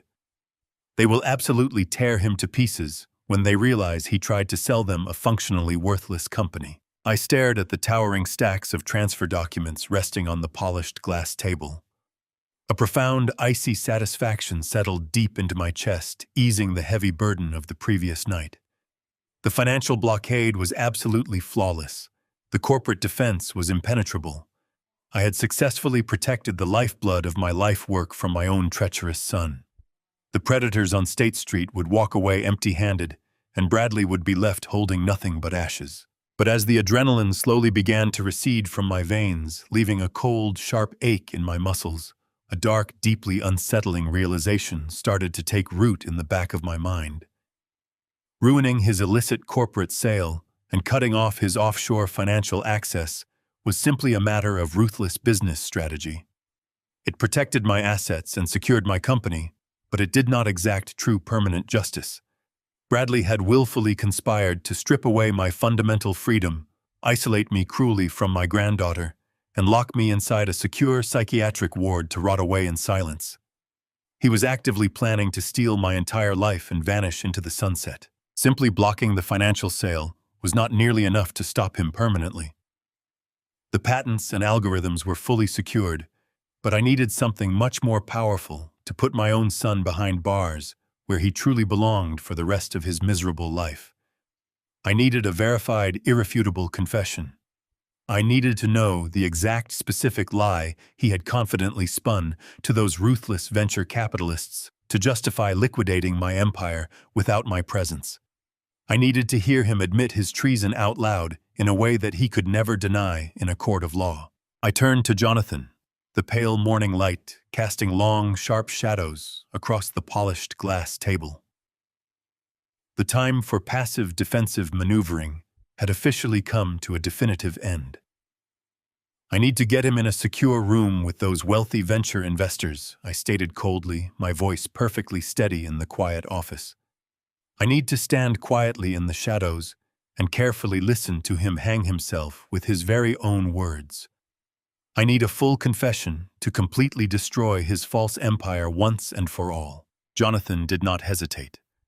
He understood perfectly that my demand was not driven by emotional vengeance, but by the absolute necessity of complete legal destruction. He reached across his massive desk and pressed a single button on his secure intercom system. He instructed his security liaison to bring up the asset. Less than 5 minutes later, the heavy oak door of the conference room clicked open. A man stepped into the room. He was dressed in a gray suit that made him practically invisible. This was Marcus Jonathan's lead private investigator, a former federal operative who specialized in deep corporate espionage and invisible asset retrieval. Marcus did not offer a polite greeting. He simply walked to the table and placed a matte black flash drive precisely in front of me. The private investigator looked at me with an expression of unwavering professional respect. He explained that when Jonathan had first detected the massive unauthorized wire transfer to the escrow account, he had immediately dispatched a covert surveillance team to the Ritz Carlton hotel. They knew the ballroom was booked for a luxury event, but they needed to know exactly what was being discussed behind closed doors. Marcus detailed how one of his most experienced undercover operatives had successfully infiltrated the luxury catering staff. While serving champagne and passing expensive hors d'oeuvres, the operative had managed to slip a military-grade listening device under the heavy mahogany table in the primary VIP lounge adjacent to the main ballroom. That specific lounge had been strictly reserved for Bradley and the senior partners of the State Street venture capital firm. The encrypted flash drive contained the raw, completely unedited audio recording of their intensely private, premature pre-sale celebration. I slowly picked up the small black flash drive from the table. It felt incredibly unnaturally heavy in my trembling palm, like a piece of solid lead containing the final undeniable proof of my family's total annihilation. I thanked Jonathan and Marcus for their flawless execution and walked out of the law firm as the morning sun finally broke over the horizon. I drove the sedan back to my sprawling, painfully silent suburban estate. The massive stone house was completely empty, a vast, echoing monument to the life Sarah and I had built, now echoing with the hollow reality of my son's ultimate betrayal. I walked directly into my dark wood-paneled study and firmly closed the heavy double doors behind me. I did not bother to turn on the overhead lights. The only illumination came from the soft, pale sunlight filtering through the thick velvet curtains. I walked methodically over to the antique crystal decanter resting on the polished side table. My hands were surprisingly steady as I poured a generous measure of aged amber whiskey into a heavy glass tumbler. I stood there in the quiet shadows, staring at the liquid catching the dim light. I was deliberately bracing myself for the immense emotional impact of what I was about to do. This was the point of no return. Listening to the words on this encrypted drive would permanently and irreversibly sever the deep fundamental tie to my only son. It would strip away the very last shred of hope that Bradley had simply made a foolish, desperate mistake.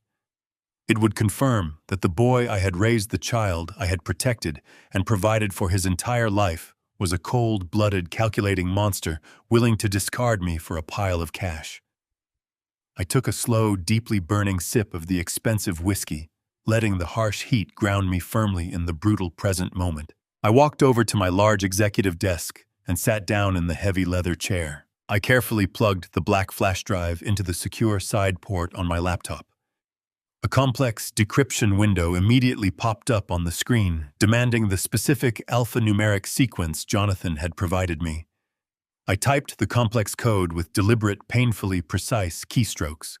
The progress bar flashed green, and a single audio file appeared in the center of the dark monitor. The file was simply labeled with the date of the wedding and the location of the VIP lounge. I hovered the cursor over the play icon. A profound, suffocating silence filled the study. I could hear the faint, steady ticking of the grandfather clock in the hallway, marking the final seconds of my life as a trusting father. I took one last deep breath, mentally locking my heart inside a steel vault, and clicked the mouse. The audio track immediately began, with the chaotic, heavily muffled sounds of a crowded, high-end luxury venue. I could hear the faint, rhythmic thumping of the jazz band playing out in the main ballroom and the sharp, crystalline clinking of expensive glassware. Then the background noise was abruptly muted by the heavy thud of a thick wooden door closing, sealing the room in private acoustics. The digital audio cleared perfectly. There were several distinct voices in the room, men laughing and congratulating each other, in the arrogant, relaxed tone of predators who had successfully cornered their prey. I recognized the smooth, practiced voices of the State Street liquidators. They were loudly offering toasts, excitedly praising the aggressive timeline of the acquisition, and discussing the massive profit margins they expected to generate once they began carving up Mitchell Global Supply. Then Bradley spoke. His voice echoed through the high-fidelity speakers of my laptop, cutting through the dark silence of my study. He sounded incredibly relaxed, supremely confident, and absolutely overflowing with a sickening, victorious pride. He thanked the senior partners for their partnership and assured them that the final legal hurdles would be completely eliminated by Tuesday morning. A voice belonging to the lead venture capitalist cut in, asking a very specific, pointed question. The investor firmly wanted to know exactly how Bradley was managing my permanent transition out of the corporate structure. I gripped my whiskey glass so tightly I thought the crystal might shatter in my hand. I silently waited for my son to eagerly explain his fraudulent manufactured medical strategy. I waited for him to casually dismiss my life and my legacy. But what Bradley said next went far beyond a simple business lie. His response was so meticulously cruel, so deeply soaked in calculated malice, that it made the blood freeze entirely in my veins. Bradley let out a soft, dismissive chuckle. "You do not need to worry about the old man," he told the room of greedy investors, his tone dropping into a sinister, mocking whisper. "He is completely and utterly neutralized. I have been slowly adjusting his daily blood pressure medication for the past 3 months. Nothing immediately lethal, just enough to constantly cause severe disorientation, memory lapses, and chronic physical fatigue. The doctors think it is rapid onset dementia, but it is just chemical compliance. By the time I drop him off at the locked psychiatric ward on Tuesday, his mind will be so completely scrambled, he will not even remember his own name, let alone the access codes to the primary corporate accounts. The entire global empire is finally officially ours, gentlemen." The recording continued to play, the crisp audio capturing every horrifying nuance of my son's voice. He paused, letting the weight of his monstrous revelation settle over the room, before continuing his pitch with absolute chilling confidence.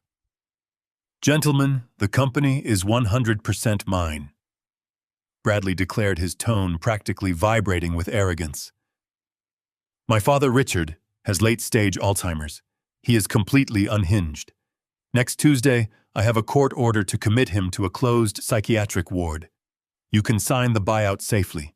The old man will be locked away in a padded room." The words slammed into the quiet atmosphere of my study like a physical blow. I stopped breathing. The glass of whiskey in my hand remained perfectly still as my mind struggled to fully process the sheer, unadulterated evil echoing from the laptop speakers. The horror of the betrayal had finally reached its absolute, terrifying peak. Bradley was not merely plotting to steal my life savings or execute a hostile takeover of Mitchell Global Supply. He was meticulously planning to steal the rest of my natural life. He intended to strip away my fundamental human rights, erase my personal autonomy, and throw me into a mental asylum where I would be left to decay in total isolation. My imagination vividly painted the grim reality he had designed for me. I pictured myself trapped in a sterile, windowless room, the heavy steel door locked securely from the outside. I envisioned the heavy chemical sedatives they would pump into my veins, forcibly turning his lie into a reality by destroying my cognitive function. I would become a ghost trapped inside my own failing body, unable to contact the outside world, unable to manage my own wealth, and unable to fight back. All the while, my own flesh and blood would be lounging on a pristine beach in the Cayman Islands, funding a life of extreme luxury with the very empire I had sacrificed decades of my life to build. The profound cruelty of his plan was almost too massive to comprehend. A son is supposed to be the guardian of his father's legacy, the one who protects him, as age slowly takes its inevitable toll. Instead, Bradley had viewed my aging as a convenient vulnerability, an opportunity to forcefully expedite my demise. He had weaponized my profound grief over losing Sarah, twisting my natural sorrow into a fabricated medical condition. The deep, agonizing sting of his betrayal tore through my chest, severing the very last emotional tie I held for him. The boy I had raised, the child I had proudly taught to ride a bicycle and supported through every single challenge in his life, simply no longer existed. In his place stood a ruthless, calculating stranger who was actively negotiating my permanent incarceration. On the recording, the venture capitalists did not react with shock or moral outrage. There were no gasps of horror or objections to his sinister methods. Instead, a chorus of low, appreciative murmurs filled the VIP lounge.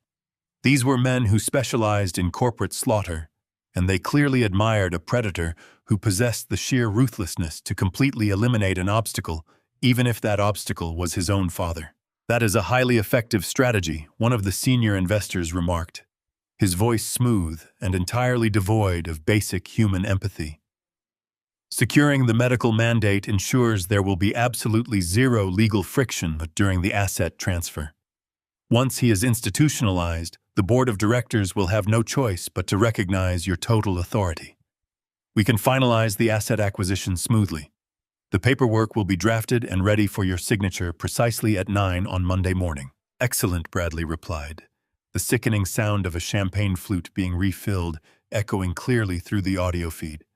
By the time the ink dries on the sale documents, Monica and I will be miles away.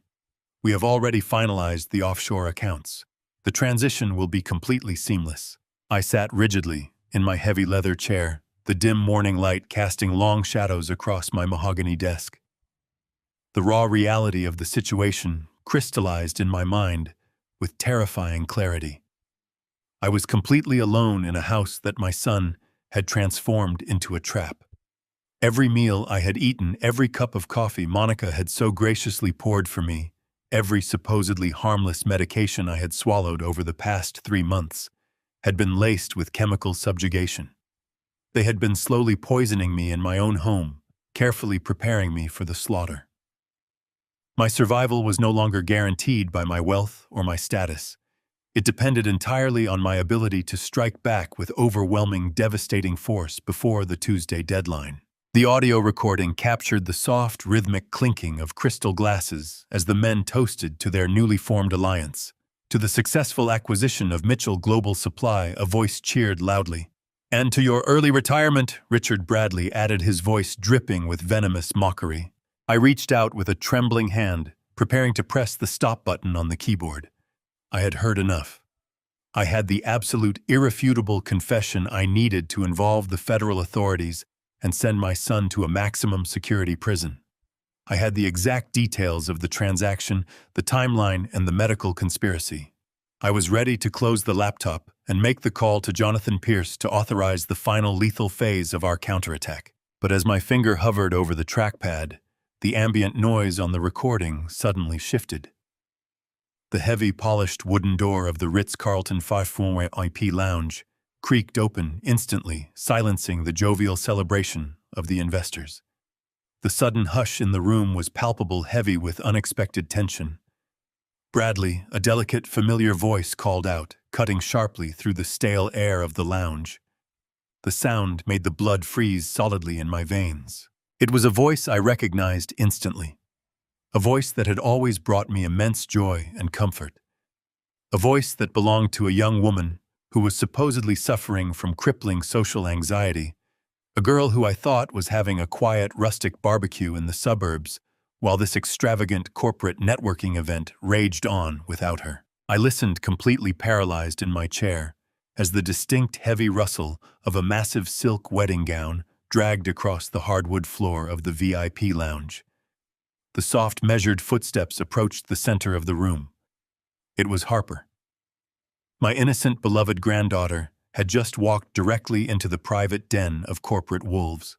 Harper Bradley said, his tone instantly shifting from ruthless corporate predator to a warm, welcoming patriarch. What are you doing away from the main ballroom? The investors are just finalizing the last details. I wanted to make sure everything was proceeding exactly as we planned, Harper replied, her voice completely devoid of the sweet, anxious innocence she had always displayed in my presence. Her tone was sharp, cold, and dripping with an authoritative confidence that I had never heard before. I pressed the laptop speaker closer to my ear, my heart hammering violently against my ribs as the horrifying truth began to unfold. The paperwork is ready for Monday, Bradley assured her smoothly. The old man is completely sedated back at the estate. He missed the entire evening just as you predicted. Excellent, Harper said, her voice echoing clearly through the hidden microphone. Because if we are going to liquidate grandfather's empire and disappear to the islands, I need absolute confirmation that the State Street funds will clear before Tuesday morning. I am not boarding that plane until the $50 million is safely locked in our Cayman accounts. The room spun around me. The glass of whiskey slipped from my numb fingers, shattering against the hardwood floor. The betrayal was not just Bradley and Monica. The poison ran through the entire bloodline. My precious granddaughter was the architect. Or so I thought for one horrifying second. My overloaded mind had momentarily betrayed me. The cold voice demanding confirmation of the Cayman transfer was not Harper. It belonged to the venture capital partner. But the rustle of heavy silk was real. Erratic footsteps rushed into the center of the private lounge. The spacious room fell utterly silent. The clinking of expensive crystal glasses instantly stopped. The arrogant, triumphant laughter died instantly right in the throats of the corporate predators. A fragile, trembling voice pierced the toxic, cigar-scented atmosphere of the room. It was Harper. My actual, innocent granddaughter. The crushing, suffocating weight on my chest evaporated in a fraction of a second, instantly replaced by sharp, agonizing clarity as I listened to the raw, undeniable devastation in her young voice. She was completely hyperventilating, struggling deeply to catch her breath and speak clearly. "Where is he?" Harper demanded, her voice thick and heavy with uncontrollable sobbing. "Where is Grandpa? Why is he not here? You promised me he was coming. You said his car was already on the way." The anguish radiating from the speakers was absolutely genuine. There was no calculation in her tone, no hidden agenda. She was completely innocent. She was not a co-conspirator in their plot to dismantle my life. She was a pawn on their twisted chessboard, manipulated just as ruthlessly as I was. Bradley attempted to speak, but his voice lacked its arrogant swagger. He stammered, caught completely off guard by her sudden intrusion. But before he could formulate a lie to pacify her, Monica seamlessly intervened. Her voice slithered through the audio feed, dripping with a chilling sweetness that made my stomach turn sour. "Oh, sweetie," Monica cooed, her tone laced with sickening sorrow.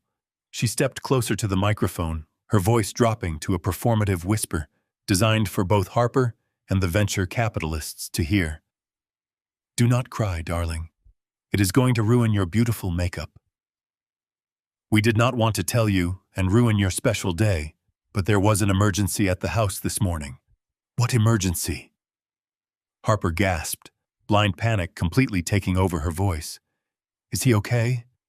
What happened to Grandpa?" Monica let out a perfectly practiced sigh of fake tragedy. "Grandpa had a medical episode this morning, sweetie," she lied, her voice smooth and steady. "He suffered a mini stroke after breakfast. The doctors came to the house. He is stable now, but it was very bad. He is disoriented, darling. He does not recognize anyone, not even your father. He cannot walk on his own." "No," Harper wailed, the sharp sound of her utter heartbreak echoing painfully off the walls of my quiet study. "I need to see him. I need to leave right now." "You cannot leave," Bradley interjected, his tone suddenly firm and commanding, desperate to keep the profitable illusion perfectly intact. "He specifically asked us to keep you here. He told us he was far too ashamed of his physical condition. He could not bear the thought of his beautiful granddaughter, seeing him strapped helplessly into a medical wheelchair on her wedding day.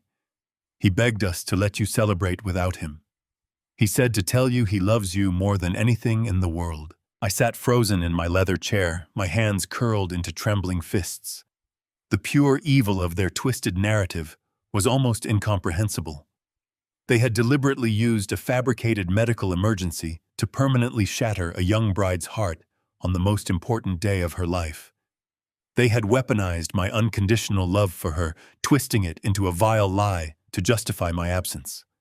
They painted me as a humiliated old man, hiding away in shame, all to ensure Harper would not come looking for me and to convince the listening venture capitalists that I was permanently incapacitated. Suddenly, the events of the previous evening locked together with terrifying clarity. The unprecedented security presence stationed at the Ritz Carlton doors, the strict guest list, the physical barricade that had blocked me from entering the venue. It was not just a tactic to keep me from seeing the corporate networking gala they had funded with my stolen money. It was not just about hiding the venture capitalists from my view.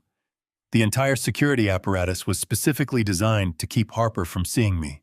If I had walked through those brass doors in my tuxedo, standing tall and perfectly healthy, Monica's vicious lie would have disintegrated in an absolute instant. Harper would have immediately seen, that I was not confined to a wheelchair. She would have seen that I had not suffered a stroke and that I recognized everyone. The entire fabricated narrative of my cognitive decline would have been completely obliterated in front of the exact investors Bradley was trying to court. They had to keep me out, and they had to keep her inside, isolated by their web of emotional manipulation. They were playing a high-stakes psychological game, utilizing my granddaughter's genuine grief as a prop to finalize the hostile takeover of Mitchell Global Supply. On the recording, Monica continued to comfort Harper, murmuring soothing lies, while gently guiding her out of the VIP lounge and back toward the main reception. The heavy wooden door clicked shut again, leaving Bradley alone with the silent investors. He immediately let out a long, exaggerated sigh of relief. "You see, gentlemen," Bradley said, his voice returning to its normal, arrogant pitch. "The family situation is tragic, but it is being handled. Now let us return to the precise terms of the liquidation." I did not need to hear another single word. I reached forward and firmly pressed the stop button on my keyboard. The encrypted audio file ceased, plunging my home office back into deep, absolute silence. I sat in the dim morning light, staring blankly at the dark monitor. The profound, suffocating sadness that had weighed down my soul for the past 6 months. The agonizing grief of losing my wife and watching my son drift away completely vanished. The sorrow was entirely gone. In its place, a pure glacial wrath settled permanently into my bones. It was a cold, mechanical determination that left no room for mercy, hesitation, or paternal forgiveness. Bradley and Monica were no longer family. They were a malignant infection that needed to be surgically excised from my life and my legacy. They had stolen my money, plotted to steal my freedom, and tortured my granddaughter for corporate gain. I reached across the mahogany desk and picked up my cell phone. My thumb scrolled rapidly through the contact list until I found her private number. The State Street venture capital firm was expecting to sign the final acquisition paperwork on Monday morning. Bradley was expecting to lock me in a psychiatric ward on Tuesday. But the entire architecture of their criminal conspiracy relied on Harper remaining completely in the dark. It relied on the false illusion of my silent, compliant decay. I pressed the green call button and raised the phone to my ear, listening to the steady ringing. It was time to tear their reality to the ground. Harper answered on the third ring. Her voice was small, choked with tears and exhaustion. She whispered a cautious hello, expecting tragic news about my condition. I kept my voice perfectly steady. I told her I needed to see her immediately in person, away from the manipulative influence of her parents. I instructed her to meet me at a quiet, obscure coffee shop on the northern edge of the city, a comfortable place we used to visit when she was a little girl. I explicitly emphasized that she must not tell Bradley or Monica where she was going under any circumstances. I could hear the deep confusion and the desperate, fragile hope warring in her brief silence before she finally agreed to my sudden request. I arrived early, choosing a secluded booth in the back corner. The Sunday crowd was sparse. I ordered a simple black coffee and sat with my back firmly against the brick wall, the manila folder resting squarely on the table in front of me. I wore a crisp navy suit and carried myself with the rigid, upright posture of a man completely in command of his physical and mental faculties. There was no medical wheelchair. There was no slack-jawed, vacant stare. There was only the resolute, unyielding founder of Mitchell Global Supply, waiting patiently for his beloved granddaughter. When the bell chimed, Harper walked in. She looked completely drained, her eyes red and puffy from crying over my fabricated demise. She anxiously scanned the room before finally locking onto me.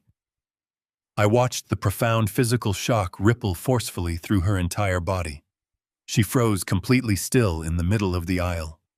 I stood up smoothly, offering a warm, reassuring smile, and opened my arms. She practically ran across the small cafe floor, collapsing against my chest and bursting into violent, uncontrollable, shaking sobs.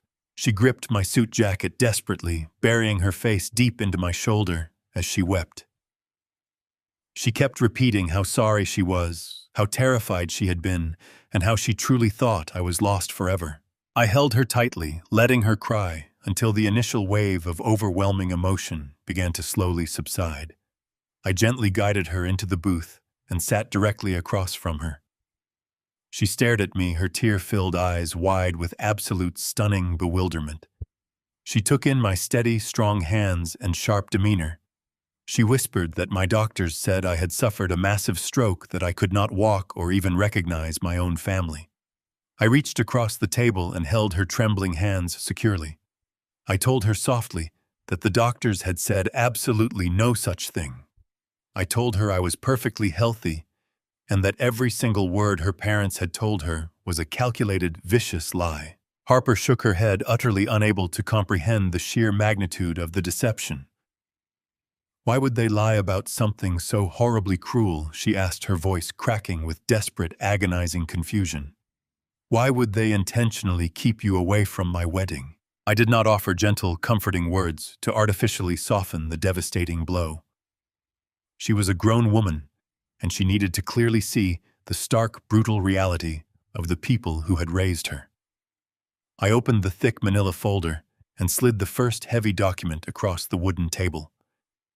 I showed her the offshore routing numbers, the massive wire transfer of my entire life savings, and the specific registration of the Cayman Islands shell company operating under her mother's maiden name.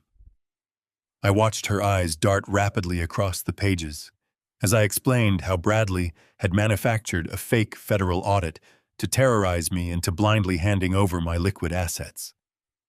I carefully explained how they had stolen the money she falsely thought was funding her new business venture. Then I pulled out my silver laptop and placed it between us. I told her about the military-grade listening device Jonathan's covert operative had silently planted in the Ritz Carlton Furfwine P lounge. I warned her that what she was about to hear would be the most painful thing she would ever experience, but that it was the absolute, undeniable truth. I pressed play. Harper sat rigidly in the booth as the crisp audio filled the small space between us. She heard the clinking crystal glasses.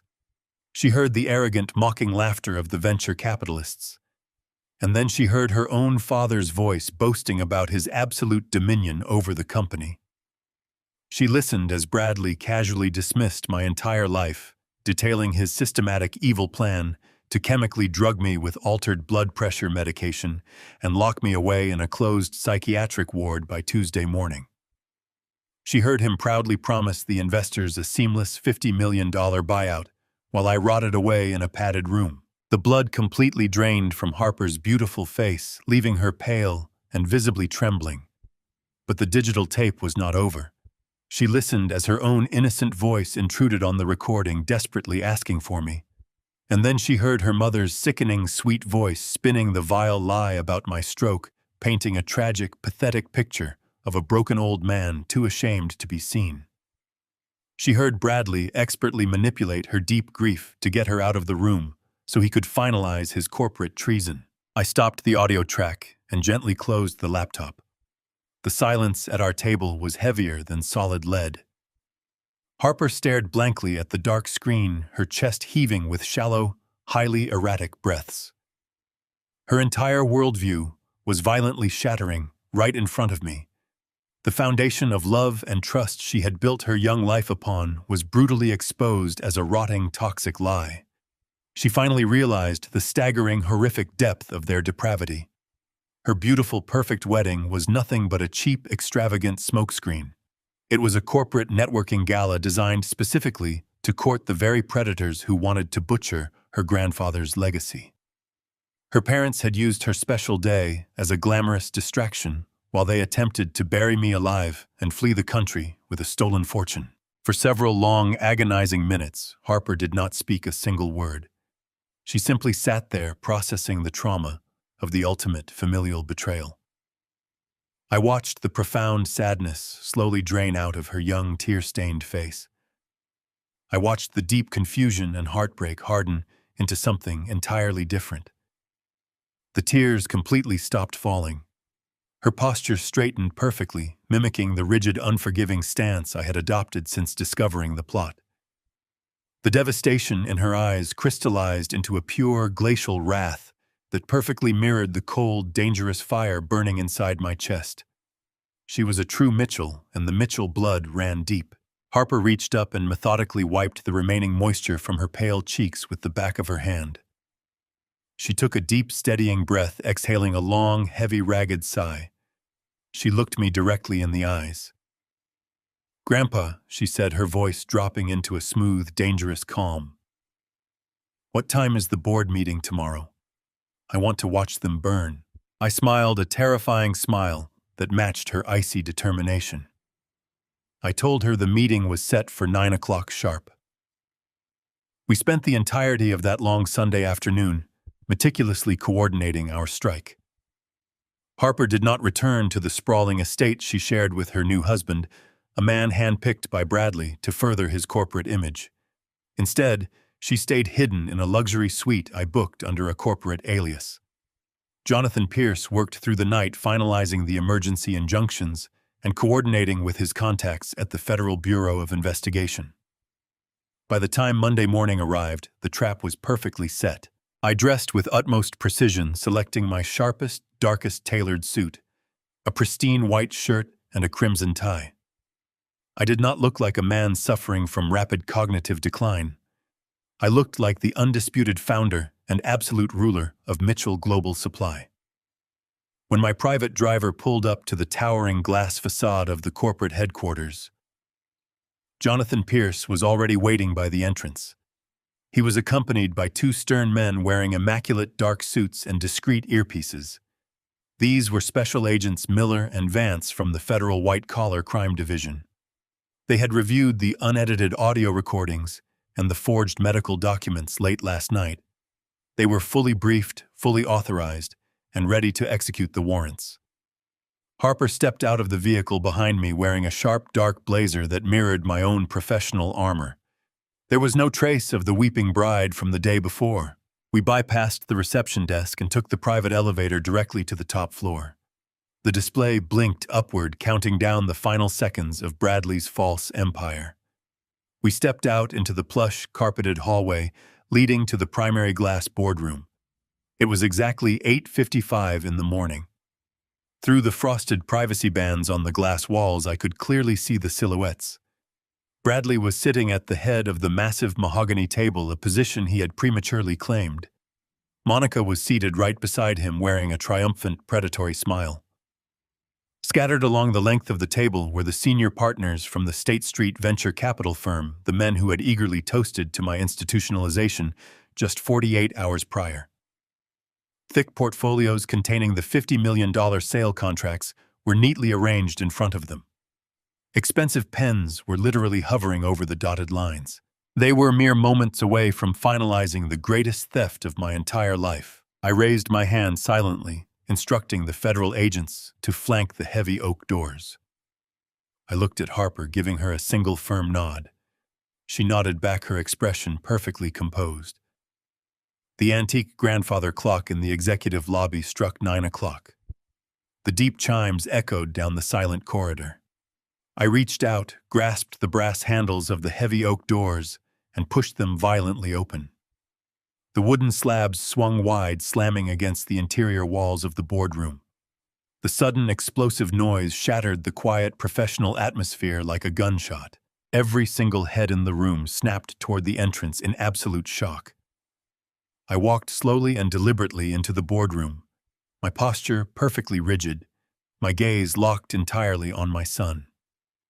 Jonathan Pierce stepped in smoothly to my right, his leather briefcase clutched in his hand. Harper walked in to my left, her chin held high, radiating a quiet, lethal authority. The two federal agents followed closely behind us, immediately taking up positions just inside the doorway, effectively sealing the exit. The color instantly drained from Bradley's face, leaving him looking like a freshly painted corpse. His mouth opened and closed several times, desperately struggling to form basic words as his brain violently rejected the reality standing right in front of him. The expensive silver pen slipped from his trembling fingers and clattered loudly against the polished mahogany wood. Dad, Bradley stammered, his voice cracking into a pathetic, high-pitched squeak. What are you doing here? You are supposed to be resting. The sheer audacity of his lie, spoken even as his world was visibly crumbling, fueled the righteous anger burning deep inside my chest. Monica was completely frozen, her eyes darting frantically between me, the federal agents, and her own daughter. She looked completely terrified. The venture capitalists sat rigidly in their plush chairs, quickly realizing that the incredibly lucrative, seamless acquisition they had been promised was completely imploding before their very eyes. I did not offer a polite greeting. I did not raise my voice or resort to dramatic yelling. I maintained a smooth, icy composure that was far more terrifying than any loud outburst. I walked directly to the head of the table, stopping just inches from where Bradley was sitting. I pulled a thick, heavily stamped file from inside my tailored jacket. It was the fraudulently obtained power of attorney, the forged medical evaluation, and the official injunctions Jonathan had prepared. I raised the heavy stack of documents and slammed it down violently onto the center of the mahogany table. The sharp, explosive crack echoed off the glass walls, making the venture capitalists flinch backward in their seats. I leaned forward, resting my hands firmly on the table, bringing my face perilously close to my treacherous son. "I am not here to rest, Bradley," I stated, my voice echoing with pure, glacial wrath. "I am here to clean house." I turned my attention briefly toward the stunned venture investors. "I suggest you gentlemen put your pens away immediately," I instructed them, keeping my tone perfectly civil, but laced with unmistakable menace. "The $50 million acquisition you are currently attempting to finalize is based entirely on fraudulent documents, stolen corporate authority, and a malicious conspiracy to commit an elderly man to a psychiatric facility against his will. Furthermore, as of Friday night, Mitchell Global Supply no longer owns a single proprietary algorithm or logistics patent. The digital assets you thought you were purchasing have been legally extracted and secured in a private holding company. You are currently attempting to buy a completely empty, functionally worthless shell." The lead venture capitalist turned a deep shade of crimson, glaring furiously at Bradley, realizing they had been played for absolute fools. Bradley tried to stand up, his hands shaking violently as he looked toward the door. "You cannot do this," he whispered, sweat beading on his forehead. "I am the acting executive. I have the legal authority." Jonathan Pierce stepped forward, opening his briefcase with a sharp click. "You have absolutely nothing," Bradley the lawyer stated coldly. "I am officially serving you with an emergency federal injunction stripping you of all corporate titles effective immediately." Agent Miller stepped forward, pulling a pair of steel handcuffs from his belt. "Bradley Mitchell," the agent announced, his voice booming across the silent room. "You are under arrest for federal wire fraud, corporate embezzlement, and criminal conspiracy. You have the right to remain silent. I strongly suggest you use it." I looked at Harper, who was watching her parents' destruction with an unwavering, tearless gaze. The empire was finally secure, and the trash was being taken out. The lead investor from State Street stared at the heavy mahogany table, his face a mask of absolute fury. He slowly placed his expensive silver pen down next to the unsigned $50 million contract. Jonathan Pierce did not give them a single moment to recover from the shock. He reached into his leather briefcase and extracted a crisp, officially sealed legal document, placing it directly in front of the lad venture capitalist. "I strongly suggest you read the specific addendums regarding intellectual property," Jonathan stated, his voice ringing with absolute unyielding authority. "The company your team spent months evaluating no longer exists in any functional capacity. The Mitchell Global Supply infrastructure is now entirely devoid of its proprietary routing algorithms, its custom supply chain management software, and its massive portfolio of international logistics patents. Every single piece of essential technology required to operate the shipping fleet was legally severed from the primary corporate body on Friday evening. They belong exclusively to Richard. You are looking at a hollow shell consisting of empty warehouses and idle delivery trucks. Bradley promised you a global empire, but he was attempting to sell you an empty cardboard box." The senior investors did not need to hear another word. They were ruthless predators, but they were not fools. They immediately recognized a catastrophic liability when they saw one. The lead partner grabbed the $50 million buyout contract, gripped it tightly with both hands, and ripped the thick stack of papers completely in half. He threw the torn documents directly into Bradley's chest. "You arrogant, stupid boy," the investor hissed, his voice trembling with sheer outrage. "You have wasted our time and completely destroyed your own career in a single morning." The men stood up in perfect unison, grabbing their briefcases, and stormed out of the glass boardroom without a single backward glance, leaving the shattered remains of Bradley's corporate dreams scattered across the floor. Bradley collapsed backward into his heavy leather chair. He looked completely defeated, gasping for air like a fish thrown onto dry land. Monica was shaking violently beside him, her eyes darting toward the exit, desperately searching for an escape that no longer existed. But I was not finished. I reached into my tailored suit jacket and pulled out a small matte black flash drive. I tossed it onto the polished table where it slid to a halt right in front of my son.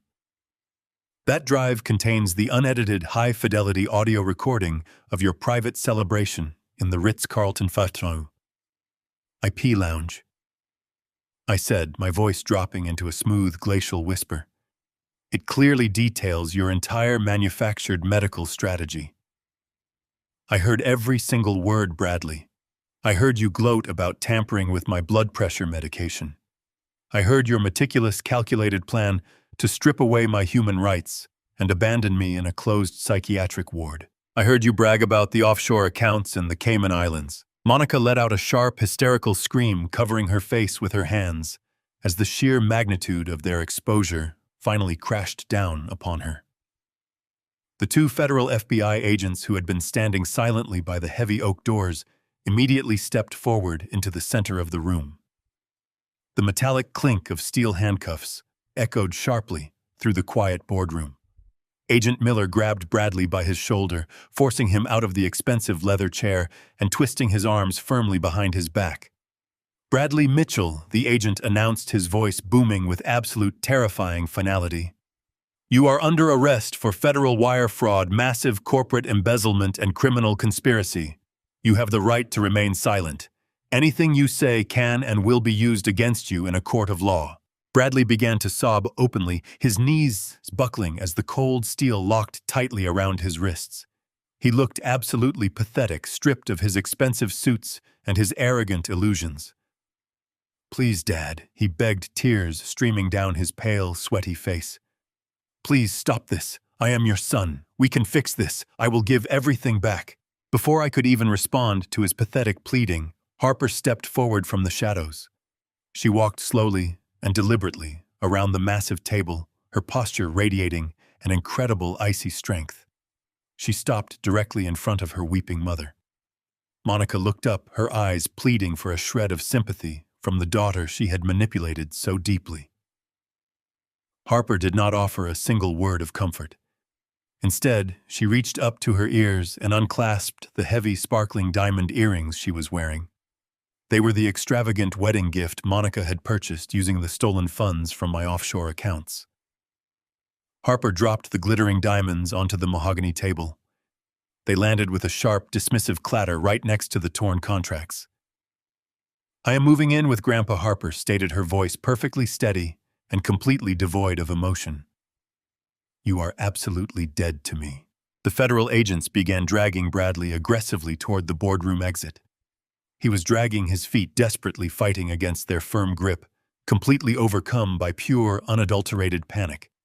His eyes found mine across the long expanse of the polished table. "Dad, please do not do this to me," he wailed, his voice cracking into a high, desperate scream. "Show some mercy. You cannot just lock me out of my own life." I stood tall, buttoning my suit jacket with slow, deliberate precision. I remembered the heavy brass doors of the Ritz Carlton. I remembered standing on the cold pavement blocked by security guards while my own family celebrated my destruction inside. I looked my son dead in the eye, feeling absolutely nothing but cold, satisfying finality. "You are not on the list, Bradley," I replied, my voice slicing through his hysterical sobbing like a cold, razor-sharp steel blade. There was obviously a terrible mistake. I turned my back on him without a single ounce of weak hesitation. I offered my arm to Harper. She took it firmly, holding her head high. Together we walked out of the glass boardroom, leaving the ruined, pathetic ashes of his false empire far behind us. We stepped into the private elevator, leaving the screaming and the handcuffs to the authorities, ready to finally begin our new life. Standing on my balcony looking out over Boston Harbor, sipping black coffee with Harper, I realized the absolute hardest truth of my 70 years. Blood makes you related, but loyalty, respect, and integrity are what truly make you family. We spend our entire lives building empires to pass down to our children, hoping our sacrifices will secure their love. But greed is a vile cancer that can rot the deepest bonds. Never apologize for protecting your dignity and your legacy. Sometimes the only way to save your family tree is to ruthlessly cut off the branches that turn to poison. If my story opened your eyes, hit the like button and subscribe to this channel. Have you ever faced betrayal from the ones you trusted the most? Tell me your story in the comments below. Let us stand strong together.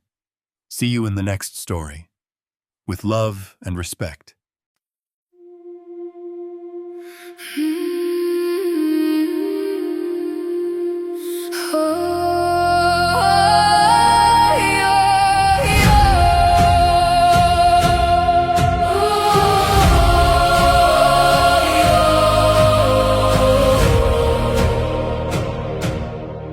I used to ride upon your shoulders, thinking you could touch the sky. Every road felt less uncertain when I saw the world through your eyes. You were stronger than the mountains, taller than the northern pines. And when the winter winds were coming, you would stand between them and I. Time kept moving like the river, years slipped slowly out to sea. But no matter where life took me, you were always part of me. I am my father's daughter, in every step I take, in every time I choose to stand. When it's easier to break, I carry your courage in my heart, your fire inside my soul. And though the years keep moving on, your love still leads me home.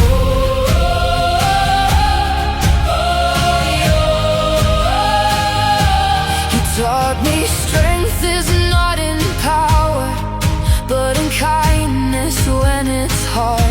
You taught me how to keep on going when the road grows cold and dark. Every lesson, every story, every laugh around the flame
Father's daughter, and I always will remain. Through every triumph, every loss, through every joy and every pain, the world may change around me, the stars may fade above, but I will always carry with me my Father's endless love.